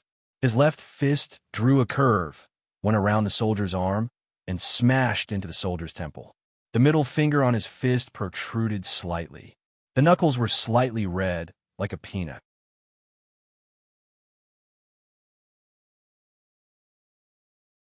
Chapter 21. The repulsive inverted triangular eyes closed in midair. The soldier who took 3 consecutive hits from Su Li didn't even make a sound before he fainted. If it wasn't for the fact that this person's resistance to attacks was exceptionally strong, he would have died long ago after his throat was chopped by Su Li's palm and his temple was tapped by Su Li's middle finger. But even so, the soldier's throat was still broken and he was severely injured. Su Li didn't have time to be stunned. He immediately hugged the soldier's body to prevent him from landing on the ground. Then, he ran to the window as fast as he could. At this moment, he believed that he could definitely buy 4 seconds. He landed on the concrete ground outside the window, like a leopard cat. Then, he lowered his body and quickly passed through the green grass and into the sewers in the distance. There were no gunshots as expected. No one even noticed this scene. Sulu, who had luckily escaped from the encirclement of the special forces, started to run wildly in the sewers. Although he had been keeping a distance from Li Wei and the other orphans for more than 10 years, he was still someone who grew up with hardships. No one in the city was more familiar with the sewers used to hide from the police than him. The light in the wide sewers was extremely dim, but it didn't stop his footsteps. His rapid footsteps echoed in the air filled with a strange smell and humidity, gradually spreading into the distance. Sulu, who was running wildly, was drenched in cold sweat. The pain from the wounds didn't affect his speed, but his mind was still a mess. He didn't know what had happened. Did he just knock out a special forces soldier? The stench of the wind hit his face, but it didn't wake him up at all. Sulu couldn't believe what he had just seen. Why did his body instinctively assume such a posture, and that posture just happened to be within the attack range of the special forces soldier? Just like the chip in the base, Sulu instinctively reached out his hand, but he just happened to dodge the opponent's attack and cleanly hit the opponent's vital point. His instinctive reaction in that extremely short period of time, that strange posture, was equivalent to the special forces soldier delivering all of his vital points to his fist. That strange posture was naturally the stiff dance that Uncle Feng had forced him to practice for 4 years. 2 years ago, he had secretly guessed that this stiff dance was some kind of combat technique in the military. Today, he received some sort of proof. But he had only learned it for 4 years, and he could so easily knock out a special forces soldier. How could this set of moves be so simple? Running on the platform of the sewers, the tip of his foot stepped on a puddle of dirty water. The soft splash pulled Sulu out of his daze. The truth had happened, and there was no need to think about it. An accomplice to the crime of treason, Sulu stubbornly ran as he wiped the blood and tears off his face. He knew that once he was convicted by the Federation, he would definitely be arrested and sent to prison unless he could find a pirate ship in the black market and escape to Bermuda under the light of the First Charter. Sulu stubbornly ran and wiped the blood and tears off his face. He knew that once he was convicted by the Federation, he would definitely be arrested and sent to prison unless he could find a pirate ship in the black market and escape to Bermuda. How could Uncle Feng hide in the Federation for more than 10 years? Although the Eastwood district was very far from the capital ring, but the doubt in his heart disappeared as soon as it appeared. Suli's heart turned cold again. Even if he had the ability to escape to Bermuda and become a refugee, he would never set foot on the Federation's land again. His parents, who had worked for the Federation until their deaths, and his sister, Xin, who was buried in Eastwood. I was a man who wanted to live a good life. I just signed up for the National Defense Officer examination and saw the light of going to the capital planet to broaden my horizons and change my life. Perhaps it was because he was running too fast, but Suli's heart hurt a little. He lowered his head and continued running. When he raised his head again, he did not stop. He was a young man, a law-abiding, kind, and honest young man. If Feng Yu was really an unpardonable traitor, he might really come and tell those people where Feng Yu was hiding. However, he believed in his boss and teacher. More importantly, he knew that the Federation soldiers and the Eastwood garrison soldiers were not here to arrest Feng Yu. They were here to kill him. His parents and sister died in a mining accident. Did all the officials pay the price? There were already too many unfairness in this world. The stubborn Sulu insisted that he should stand for certain things. Even if it was a fugitive like the mechanic Feng Yu, he still insisted on the Federation and the law. He had to be given a chance to speak, a chance to open his mouth and defend himself. At the end of a sewer was a dark tunnel. Underneath the stratum of Hushi State's capital, who knew how many years of excavation had turned it into an extremely complicated network of tunnels. In this day and age, if one was not familiar with the underground tunnels, they would never have thought that the outside of the hidden exit of a sewer was directly connected to the long-abandoned mines in the outskirts of the city. Sulu gasped for breath as he climbed up the old mine cart in the tunnel. Using the dim light, he looked at the time on his wristwatch and prayed in his heart. He did not know how fast information was transmitted between the stars. He also did not know how long it would take for his specific coordinates to be detected by the electronic surveillance network and for the soldiers to obtain them. He had to seize this time to confuse the searchers and find the injured boss. Otherwise, it would be tantamount to leading the army to the boss's side. This was a race against time. To be more precise, this was a race against the glory of the first charter. When a mine cart moved into the deep distance, Sulu, who was hiding inside, finally understood what the boss had said back then, and why he hated the first charter the most.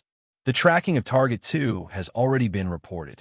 The Bureau of Proclamation's feedback time needs. Colonel Lake raised his wristwatch and frowned as he looked at the time. 4 minutes and 12 seconds. Then he loudly reprimanded the Special Forces soldiers around him. 4 minutes and 12 seconds. Find him. Find the mechanic. After roaring these words, he took off his sunglasses and looked back at the plastic wire that was torn in half and the Special Forces soldier who was being treated. He was silent for a long time. Letting go of Target 2 was also one of the backup plans. But before he made up his mind to carry out this plan, the young man gave him a big surprise. A 17-year-old youth was actually able to break through the military's high-strength plastic. It was really too unbelievable. How did he do it? Colonel Lake's face gradually calmed down, but the sunglasses in his hand gradually changed shape.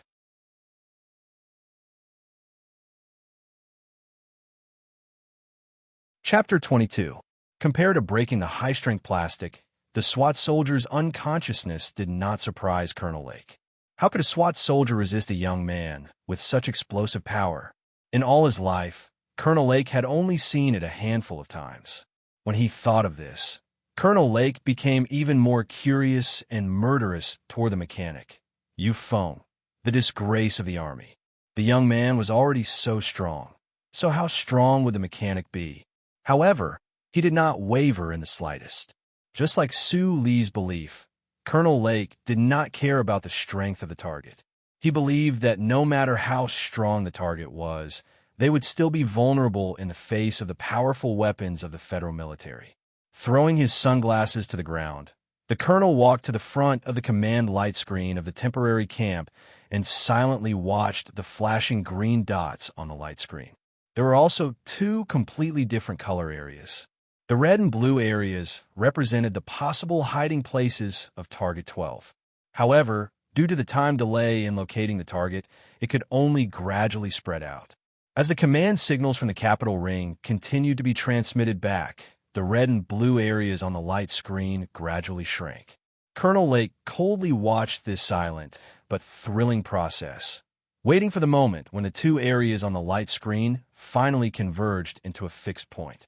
4 minutes and 12 seconds, Colonel Lake's pupils suddenly shrank. He knew that he had made an extremely stupid mistake. The identification and location between the Eastwood region and the Capitol Ring was a back-and-forth process. If he wanted to locate Target 1 or Target 2, it would actually take more than 8 minutes. His face was extremely gloomy, but he did not say anything to his subordinates. He just felt extremely embarrassed. He thought of the mistake the 4th Military Region made when they first came to the Eastwood region countless years ago. That mistake caused the 4th Military Region to be directly transferred from Eastwood to that primitive and backward place in the Westwoods. Today, he made another mistake. Did this represent some kind of ominous sign? If there were military staff or intelligence personnel around, this kind of stupid mistake would naturally not be made. However, the problem was that Colonel Lake was a frontline combatant. In order to maintain the confidentiality of this operation, he did not follow the procedures to organize the staff headquarters. I have to hurry. Colonel Lake stared at the two color areas on the screen that were gradually approaching each other. He thought that as long as the deepest part of the two color areas overlapped, it would roughly be the rendezvous point of targets 1 and 2. Inform me as soon as you locate him. Everyone prepare to move out. Colonel Lake handed over the work of setting up the temporary camp to the Donglin garrison troops. He notified the team members hidden in the city through the shoulder communicator. He then sat on the armored military vehicle and headed toward the depths of Hushy State City under the twilight. Sulu scrambled down from the cart. He had noticed the knee-deep black water in the tunnel. He found a steel ladder and desperately climbed up. He had to save all the time he had. When he reached the top, he smashed the lid open and climbed out. He skillfully raised his elbow and pushed the extremely thick electric switch up. A burst of bright light illuminated the entire room. It was the operation room of the mine where the teenager had stayed for 4 years. He opened the dust-proof door of the room, passed through, and came to the living room. He then saw a familiar person leaning on the sofa in a familiar posture. The repair shop owner, Feng Yu, seemed to have no bones. He lazily sunk into the soft sofa. The pure silver lighter in his hand had just been extinguished. The smell of kerosene seemed to be floating in the air. The cigarette in his dry lips had just been lit. The butt was bright red, but he didn't have time to release the smoke. A fugitive trader greeted his closest employee and apprentice in this city in such a posture. Amidst the absurdity, there was a comforting sense of stability. Sulu, whose face was covered in sweat and blood, stared at him in a daze. Looking at the miserable wound on his thigh, he didn't wait for his breath to calm down. He opened his mouth and asked, "How much time do we have?" Feng Yu raised his eyelids a little weakly. He glanced at the little guy who had accompanied him for 4 years. He smiled slightly and said, "It takes at least 8 minutes and 24 seconds for the electronic surveillance to track the location of the chip and send it back to the Bureau of Proclamation on the capital planet. After that, it will be accurately located and sent back to the execution team here. You came here by the minecart. The speed is not bad, but the positioning system has been following you. In about 6 minutes, it will be able to find your trace through the sewer pipe. Calculating this, you have about 3 minutes to talk to me. I didn't expect you to be able to escape." Feng Yu's somewhat pale face was full of pride. "It seems that the trash of the Department of Defense can't compare to the things that I casually taught. I just didn't expect you to actually dare to escape and be willing to come to me."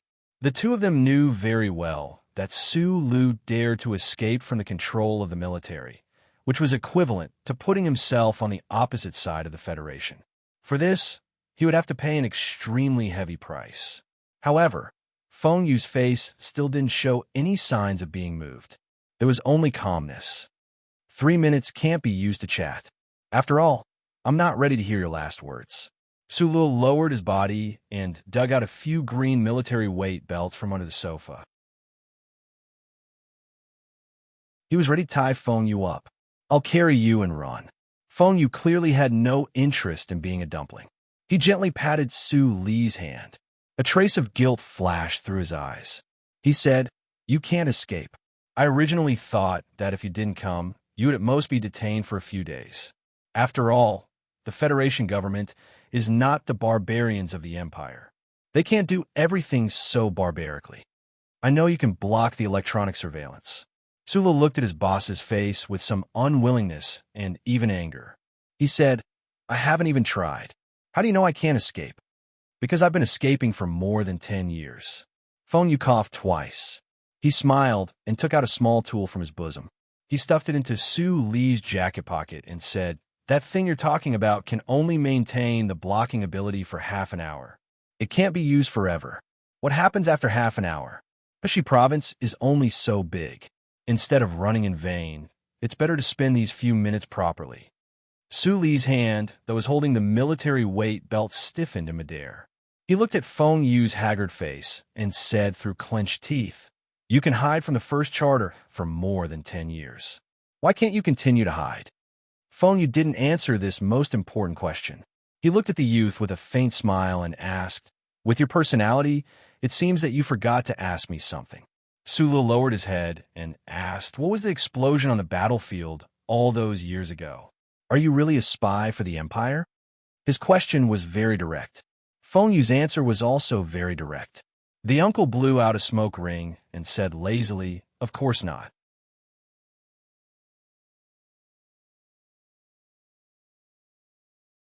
Chapter 23.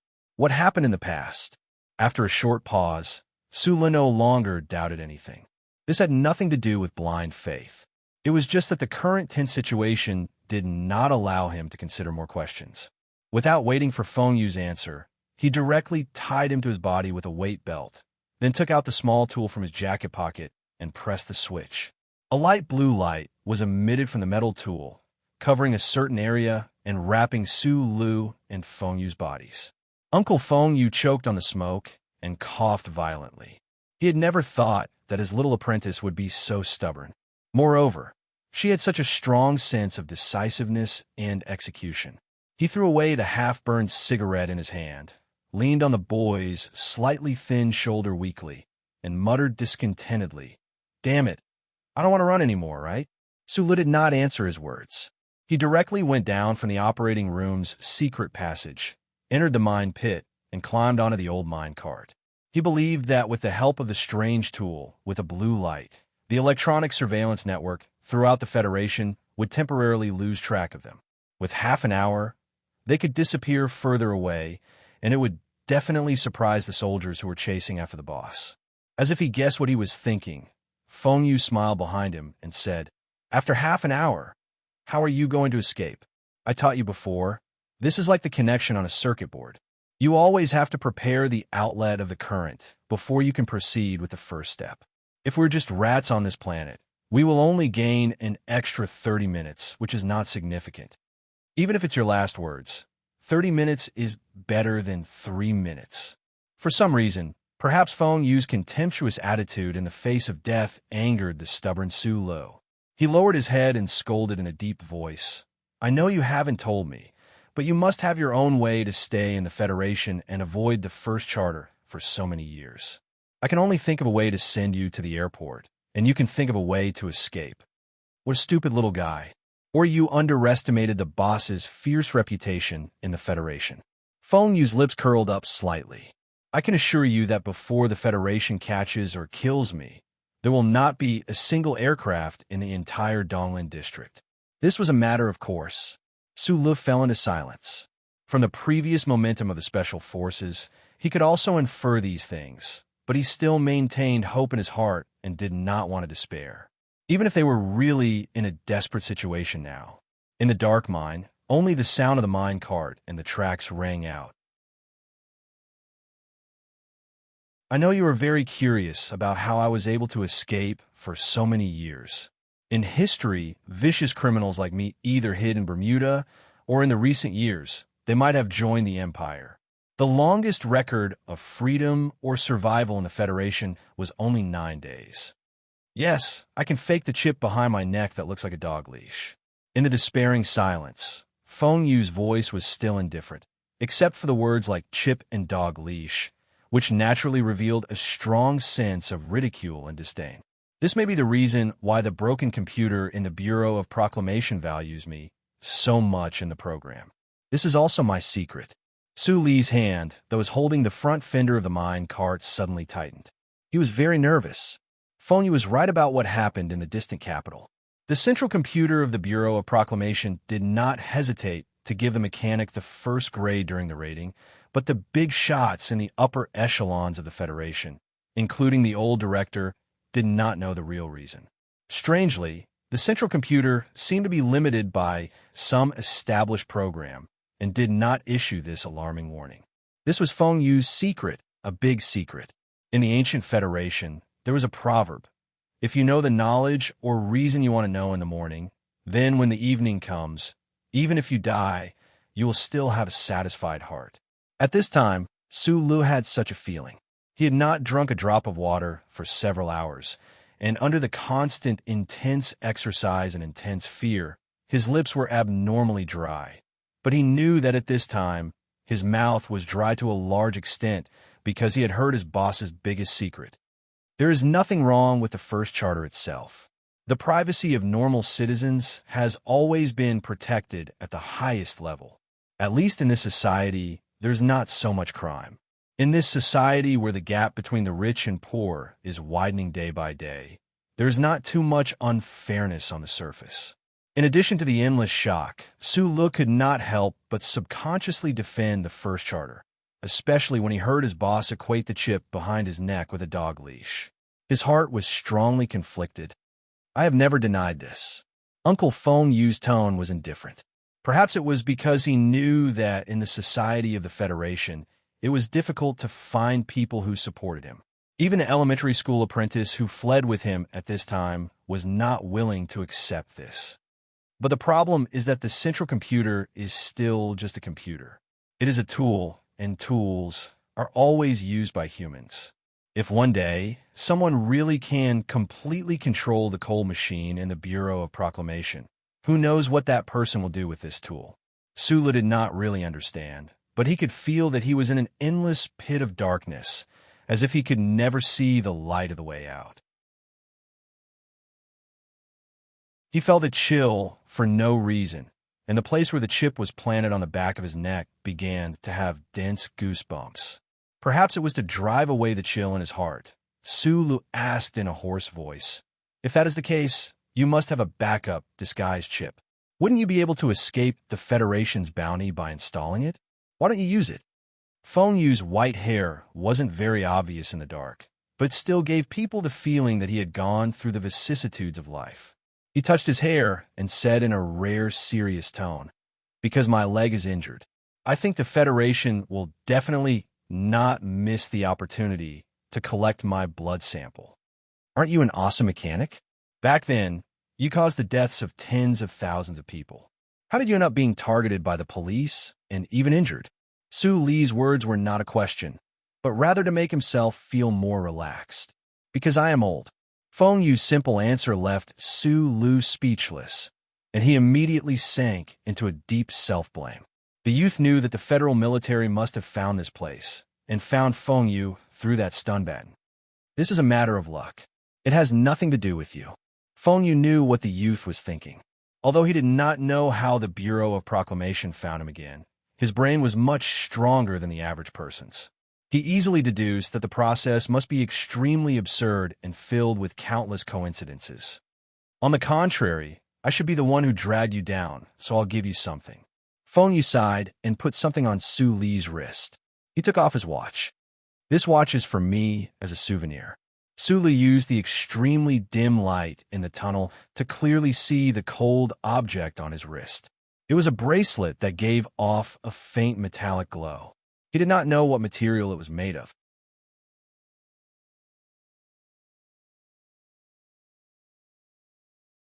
Chapter 24.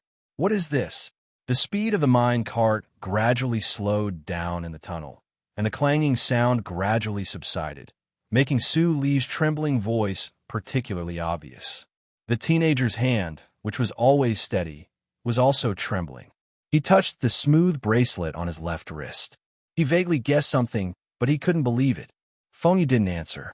Suddenly, the 0.7 centimeter thick metal bracelet slid, like flowing mercury, under the touch of Su Li's fingers.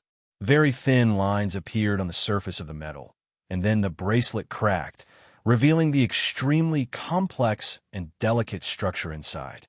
In the hollow of the bracelet, 3 thin metal wires were strung with an unknown number of shiny metal particles.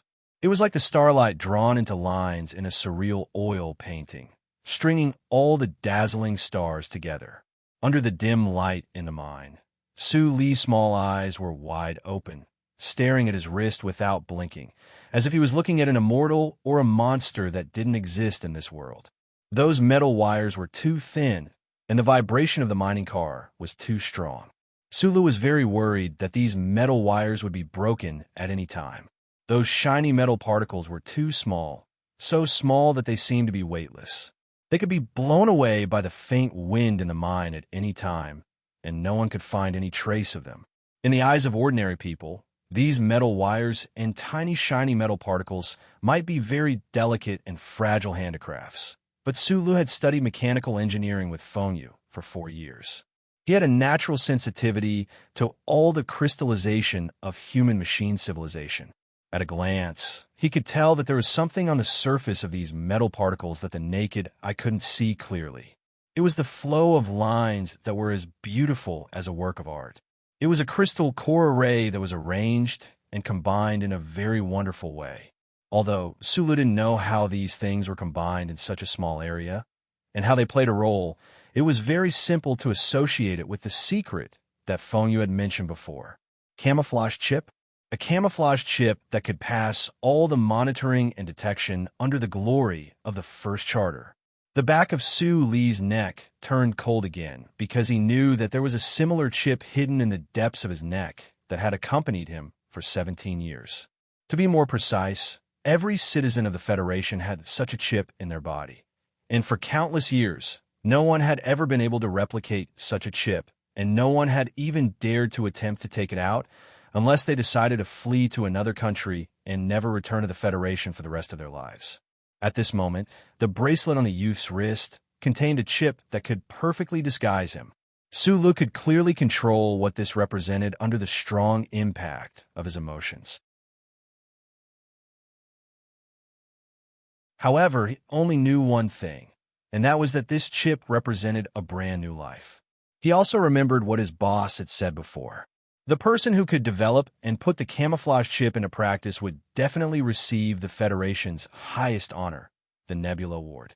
Of course, if there really was a scientist in the Federation who had developed such a thing before he received the Nebula Award, he would definitely be sentenced to life imprisonment by the Federation government. But in any case, Sulu was still shocked. What kind of knowledge and power was needed to contend with the Federation's most powerful civilization, the glory of the Charter? He turned his head to look at Feng Yu's somewhat tired and old face in astonishment. His mouth opened for a long time, but he couldn't say anything. He had never been so shocked in his life, except perhaps for that loud noise 12 years ago. It was also this kind of shock that made Sulu neglect another admirable workmanship of the bracelet. The fingerprint authentication and activation were completed in an instant. This itself wasn't a particularly difficult thing to do, but for it to be completed so quickly on a metal bracelet of such thickness, it also explained many things. As I said, this is my gift to you. Feng Yu didn't seem to know what kind of uproar the bracelet he had casually thrown to Sulu would cause if it appeared in the Federation society. He said, "If you don't want to be locked up in prison for a few years because of me, find some time and space to take out the chip in your neck and replace it with one in the bracelet. Your identity information and the operation method are all in the hologram. You can learn it yourself. With your ability, it shouldn't be difficult." At this time, the minecar had already stopped at a certain intersection in the mine. Su Li's gently trembling fingers replaced the bracelet in its original position.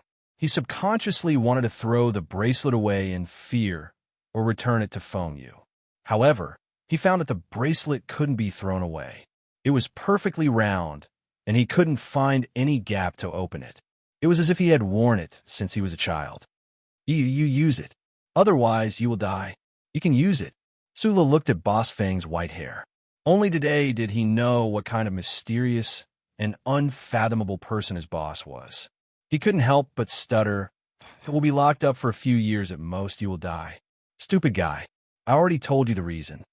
Feng Yu looked at the young boy's young face expressionlessly and said, "And this thing can only be used by one person. Don't ask me why. In the future, don't try to use this chip to save other people's lives. Go. Change your identity, go to the capital ring, live a new life, and use another method to realize your life dreams." Another identity? Another life? Sulu was suddenly stunned.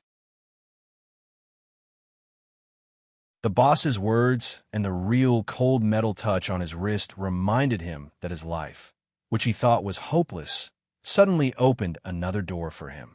But behind that door, was it really his ideal life? And what about the boss? "I gave you a small gift and a few words of advice." Feng Yu stared at his eyes expressionlessly and said, "When you go to the capital ring in the future, maybe these words will be useful to you." Sulu was still confused, but he listened subconsciously. "Your eyebrows are like knives. They are too straight and too straight. This is not good. It will press down on your vision and hurt your mind. If you can change it, then change it. There is no creator among the stars, and there is no glory to worship. The most dangerous place is the safest place, but you can only believe this sentence 3 times. After today, forget about me. Forget about what happened in the past 4 years and bury it. Don't expect to find any justice or reward, and don't do boring things like revenge. I'm not your father, and I don't have much kindness for you. Just be careful to stay away from the people in your life, the kind people who eat your meat but advocate vegetarianism. I know you are very curious about the explosion in the war years ago and my crime. You are willing to believe that I am innocent, but I can't say that I am innocent. But I can tell you that it won't be long before you find out what that explosion looked like. I'm done talking. Feng Yu's white hair suddenly looked dazzling in the dark mine. His real age was finally exposed. He took out a cigarette from his pocket, lit it, and took a deep breath. Then, he blew it on Su Li's face and continued. Time is almost up, and they will be here soon. You can get lost now. Su Li listened to him in a daze. He felt that there was a sadness that kept rising from the bottom of his heart, piercing the top of his head. He said in a hoarse voice, as if he was begging, You have to live. Of course I will live. I will live forever. Feng Yu's face suddenly showed an extremely awesome expression. He looked at the bracelet on Su Li's wrist and said, Do I need you to tell me that? After saying this, the Federation's #1 traitor, Donglin's normal mechanic Feng Yu kicked Su Li, kicking the silly teenager into the sewer beside the mine.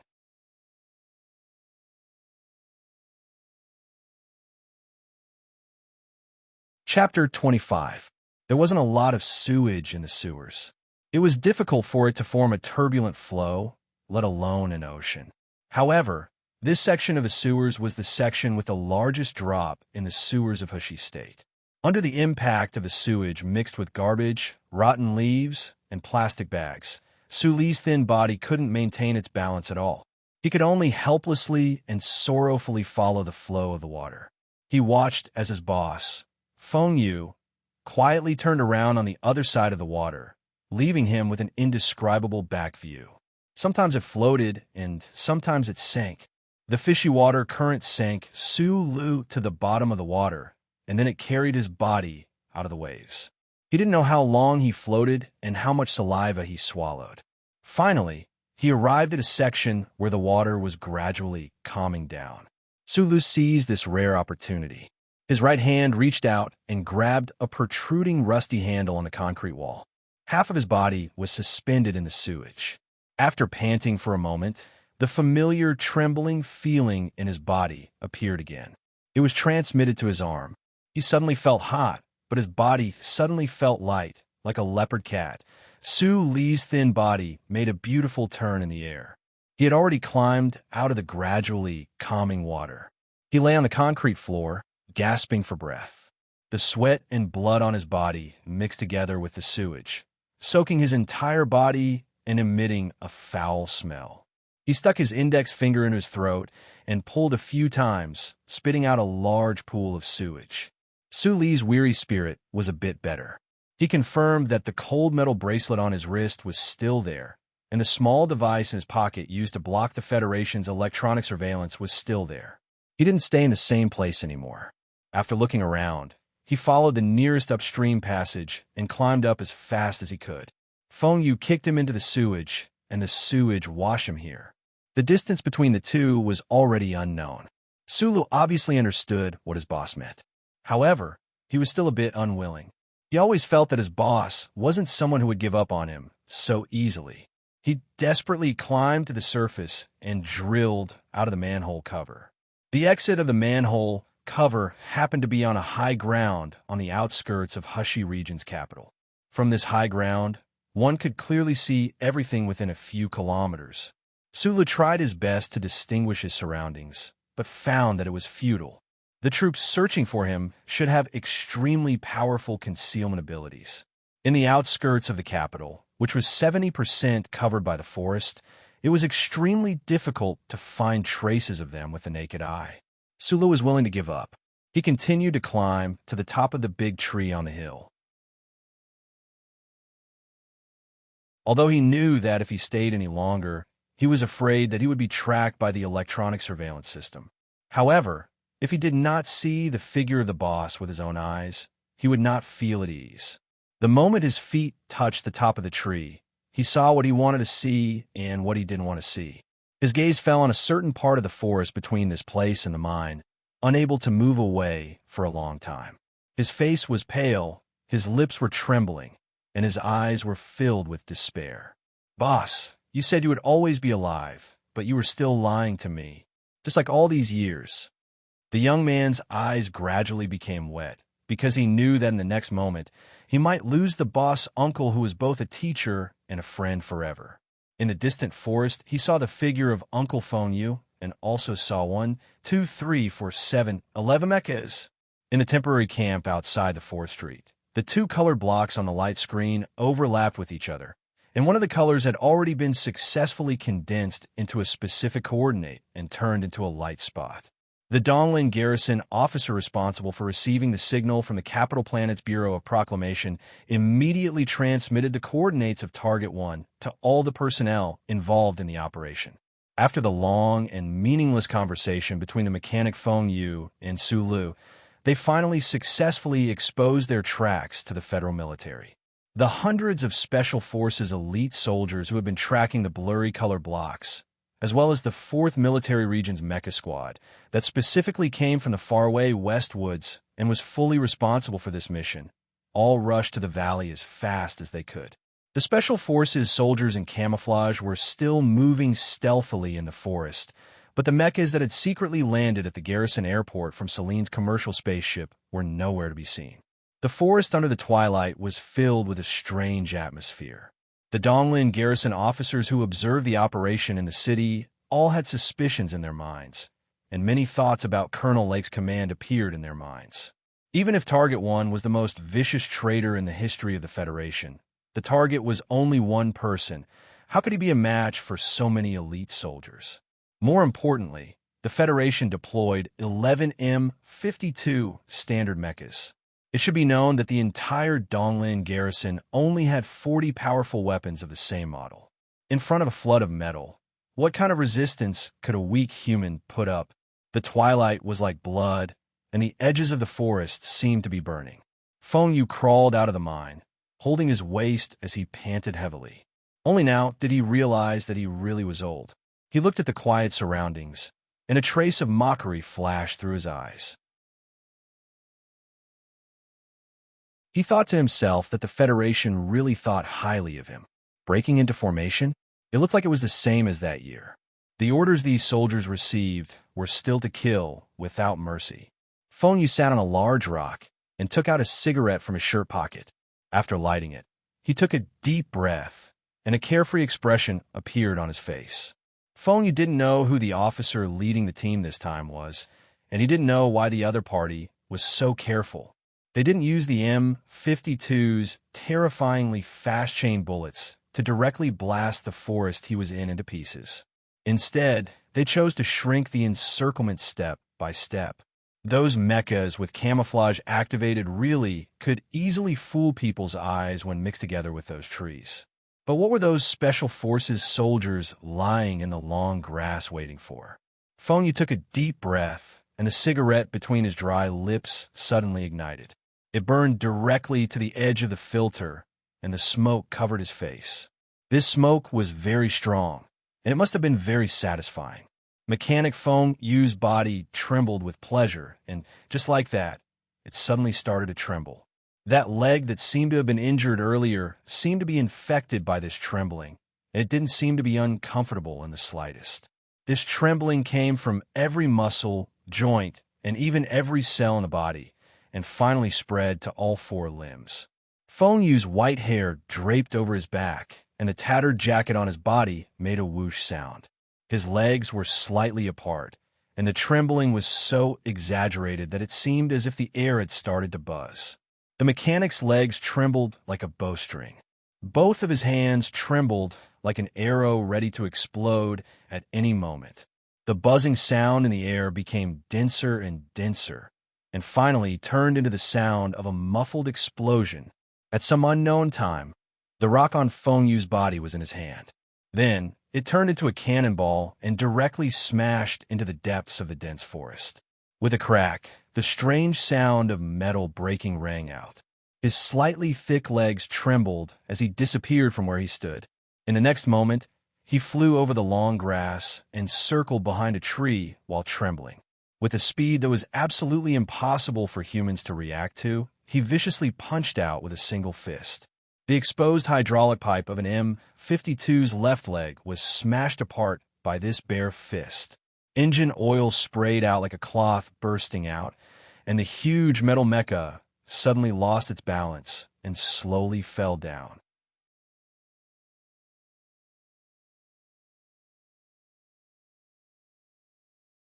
Chapter 26. In different people's eyes, the same image represented completely different meanings. Behind a tall tree surrounded by the valley, an M52 painted in a matte light was like a dozing tiger. It was quiet, squatting sideways in an ugly but practical position.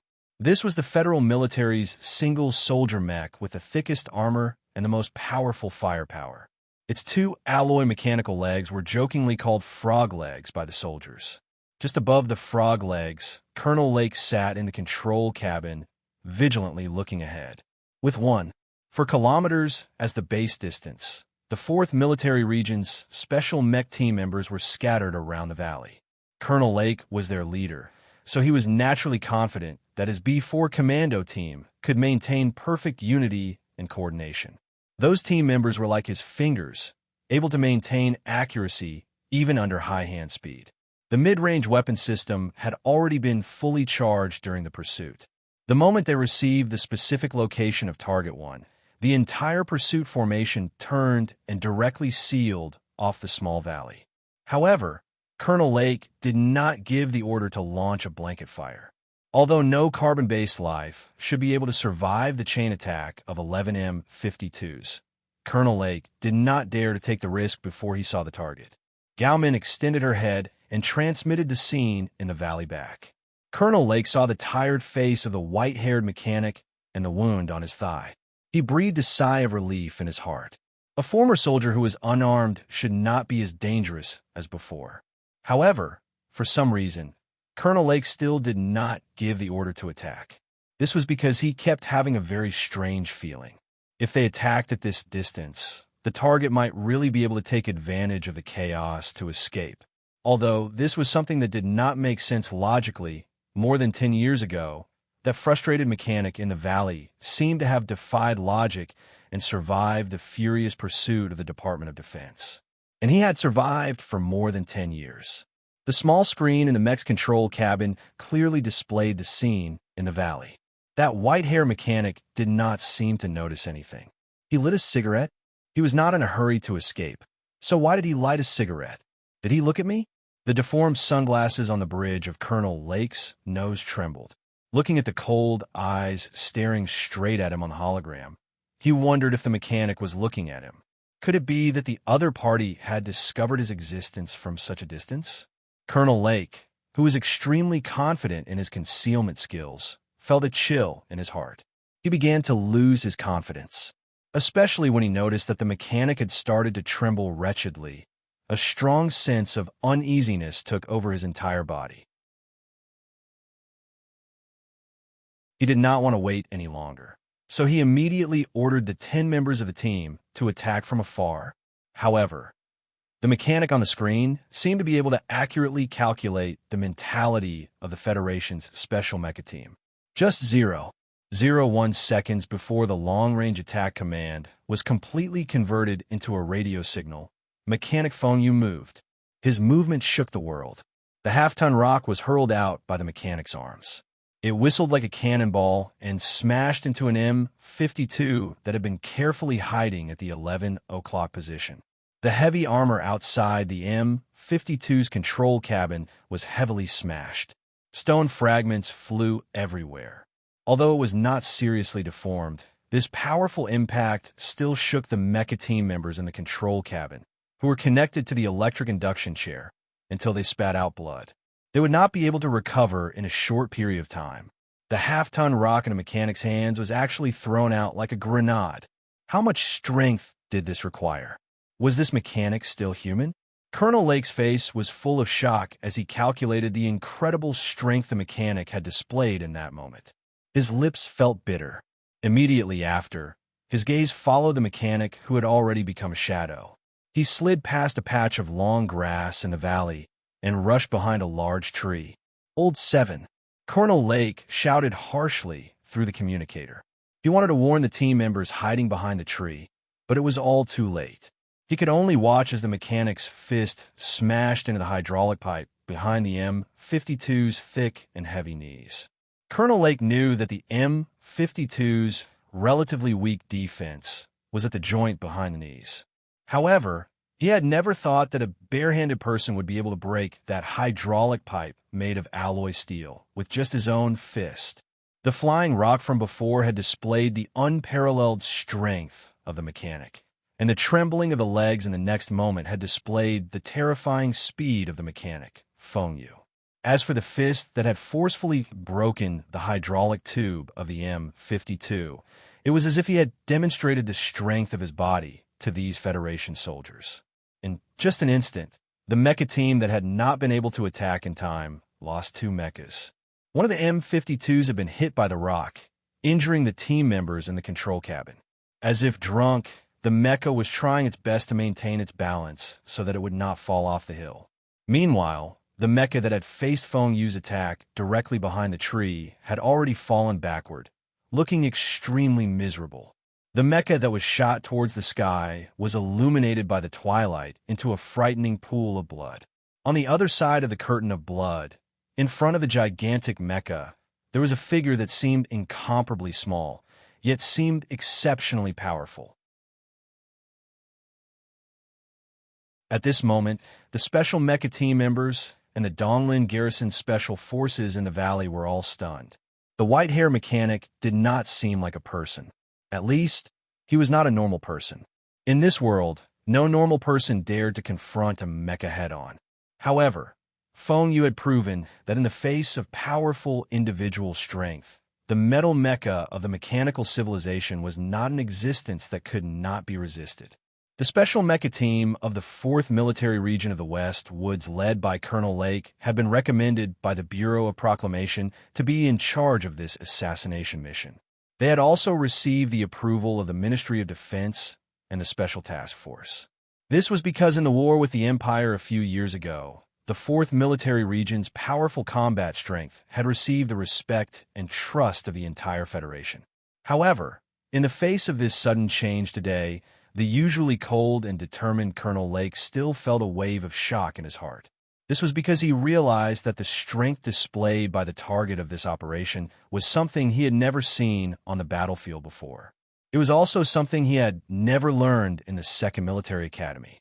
However, the strong nerves of the Federation soldiers caused the entire formation in the valley to only pause for a moment. The mecha that were still in good condition and the heavy firepower deployment were instantly activated.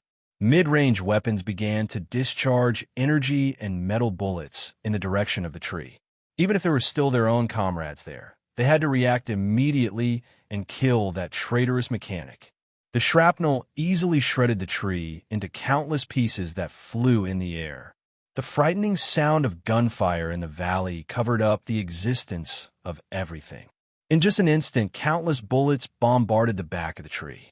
Can old 7 hold on?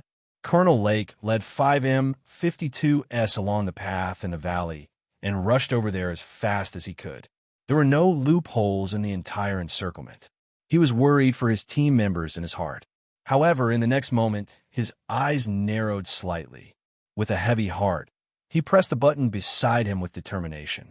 From this moment on, the function of the enemy identification system disappeared. Unlimited attacks began. The mecha that had its hydraulic pipes blown apart also became the target of countless firepower attacks. This was because he realized that the mechanic's ghostly figure had already climbed to the abdomen of the crippled mecha. Using some unknown method, he actually easily removed the mecha's protective shield and was about to open the operating cabin. You're tuning in to the Warrior Lore YouTube channel. Don't forget to subscribe and join us on this journey to catch the most captivating stories.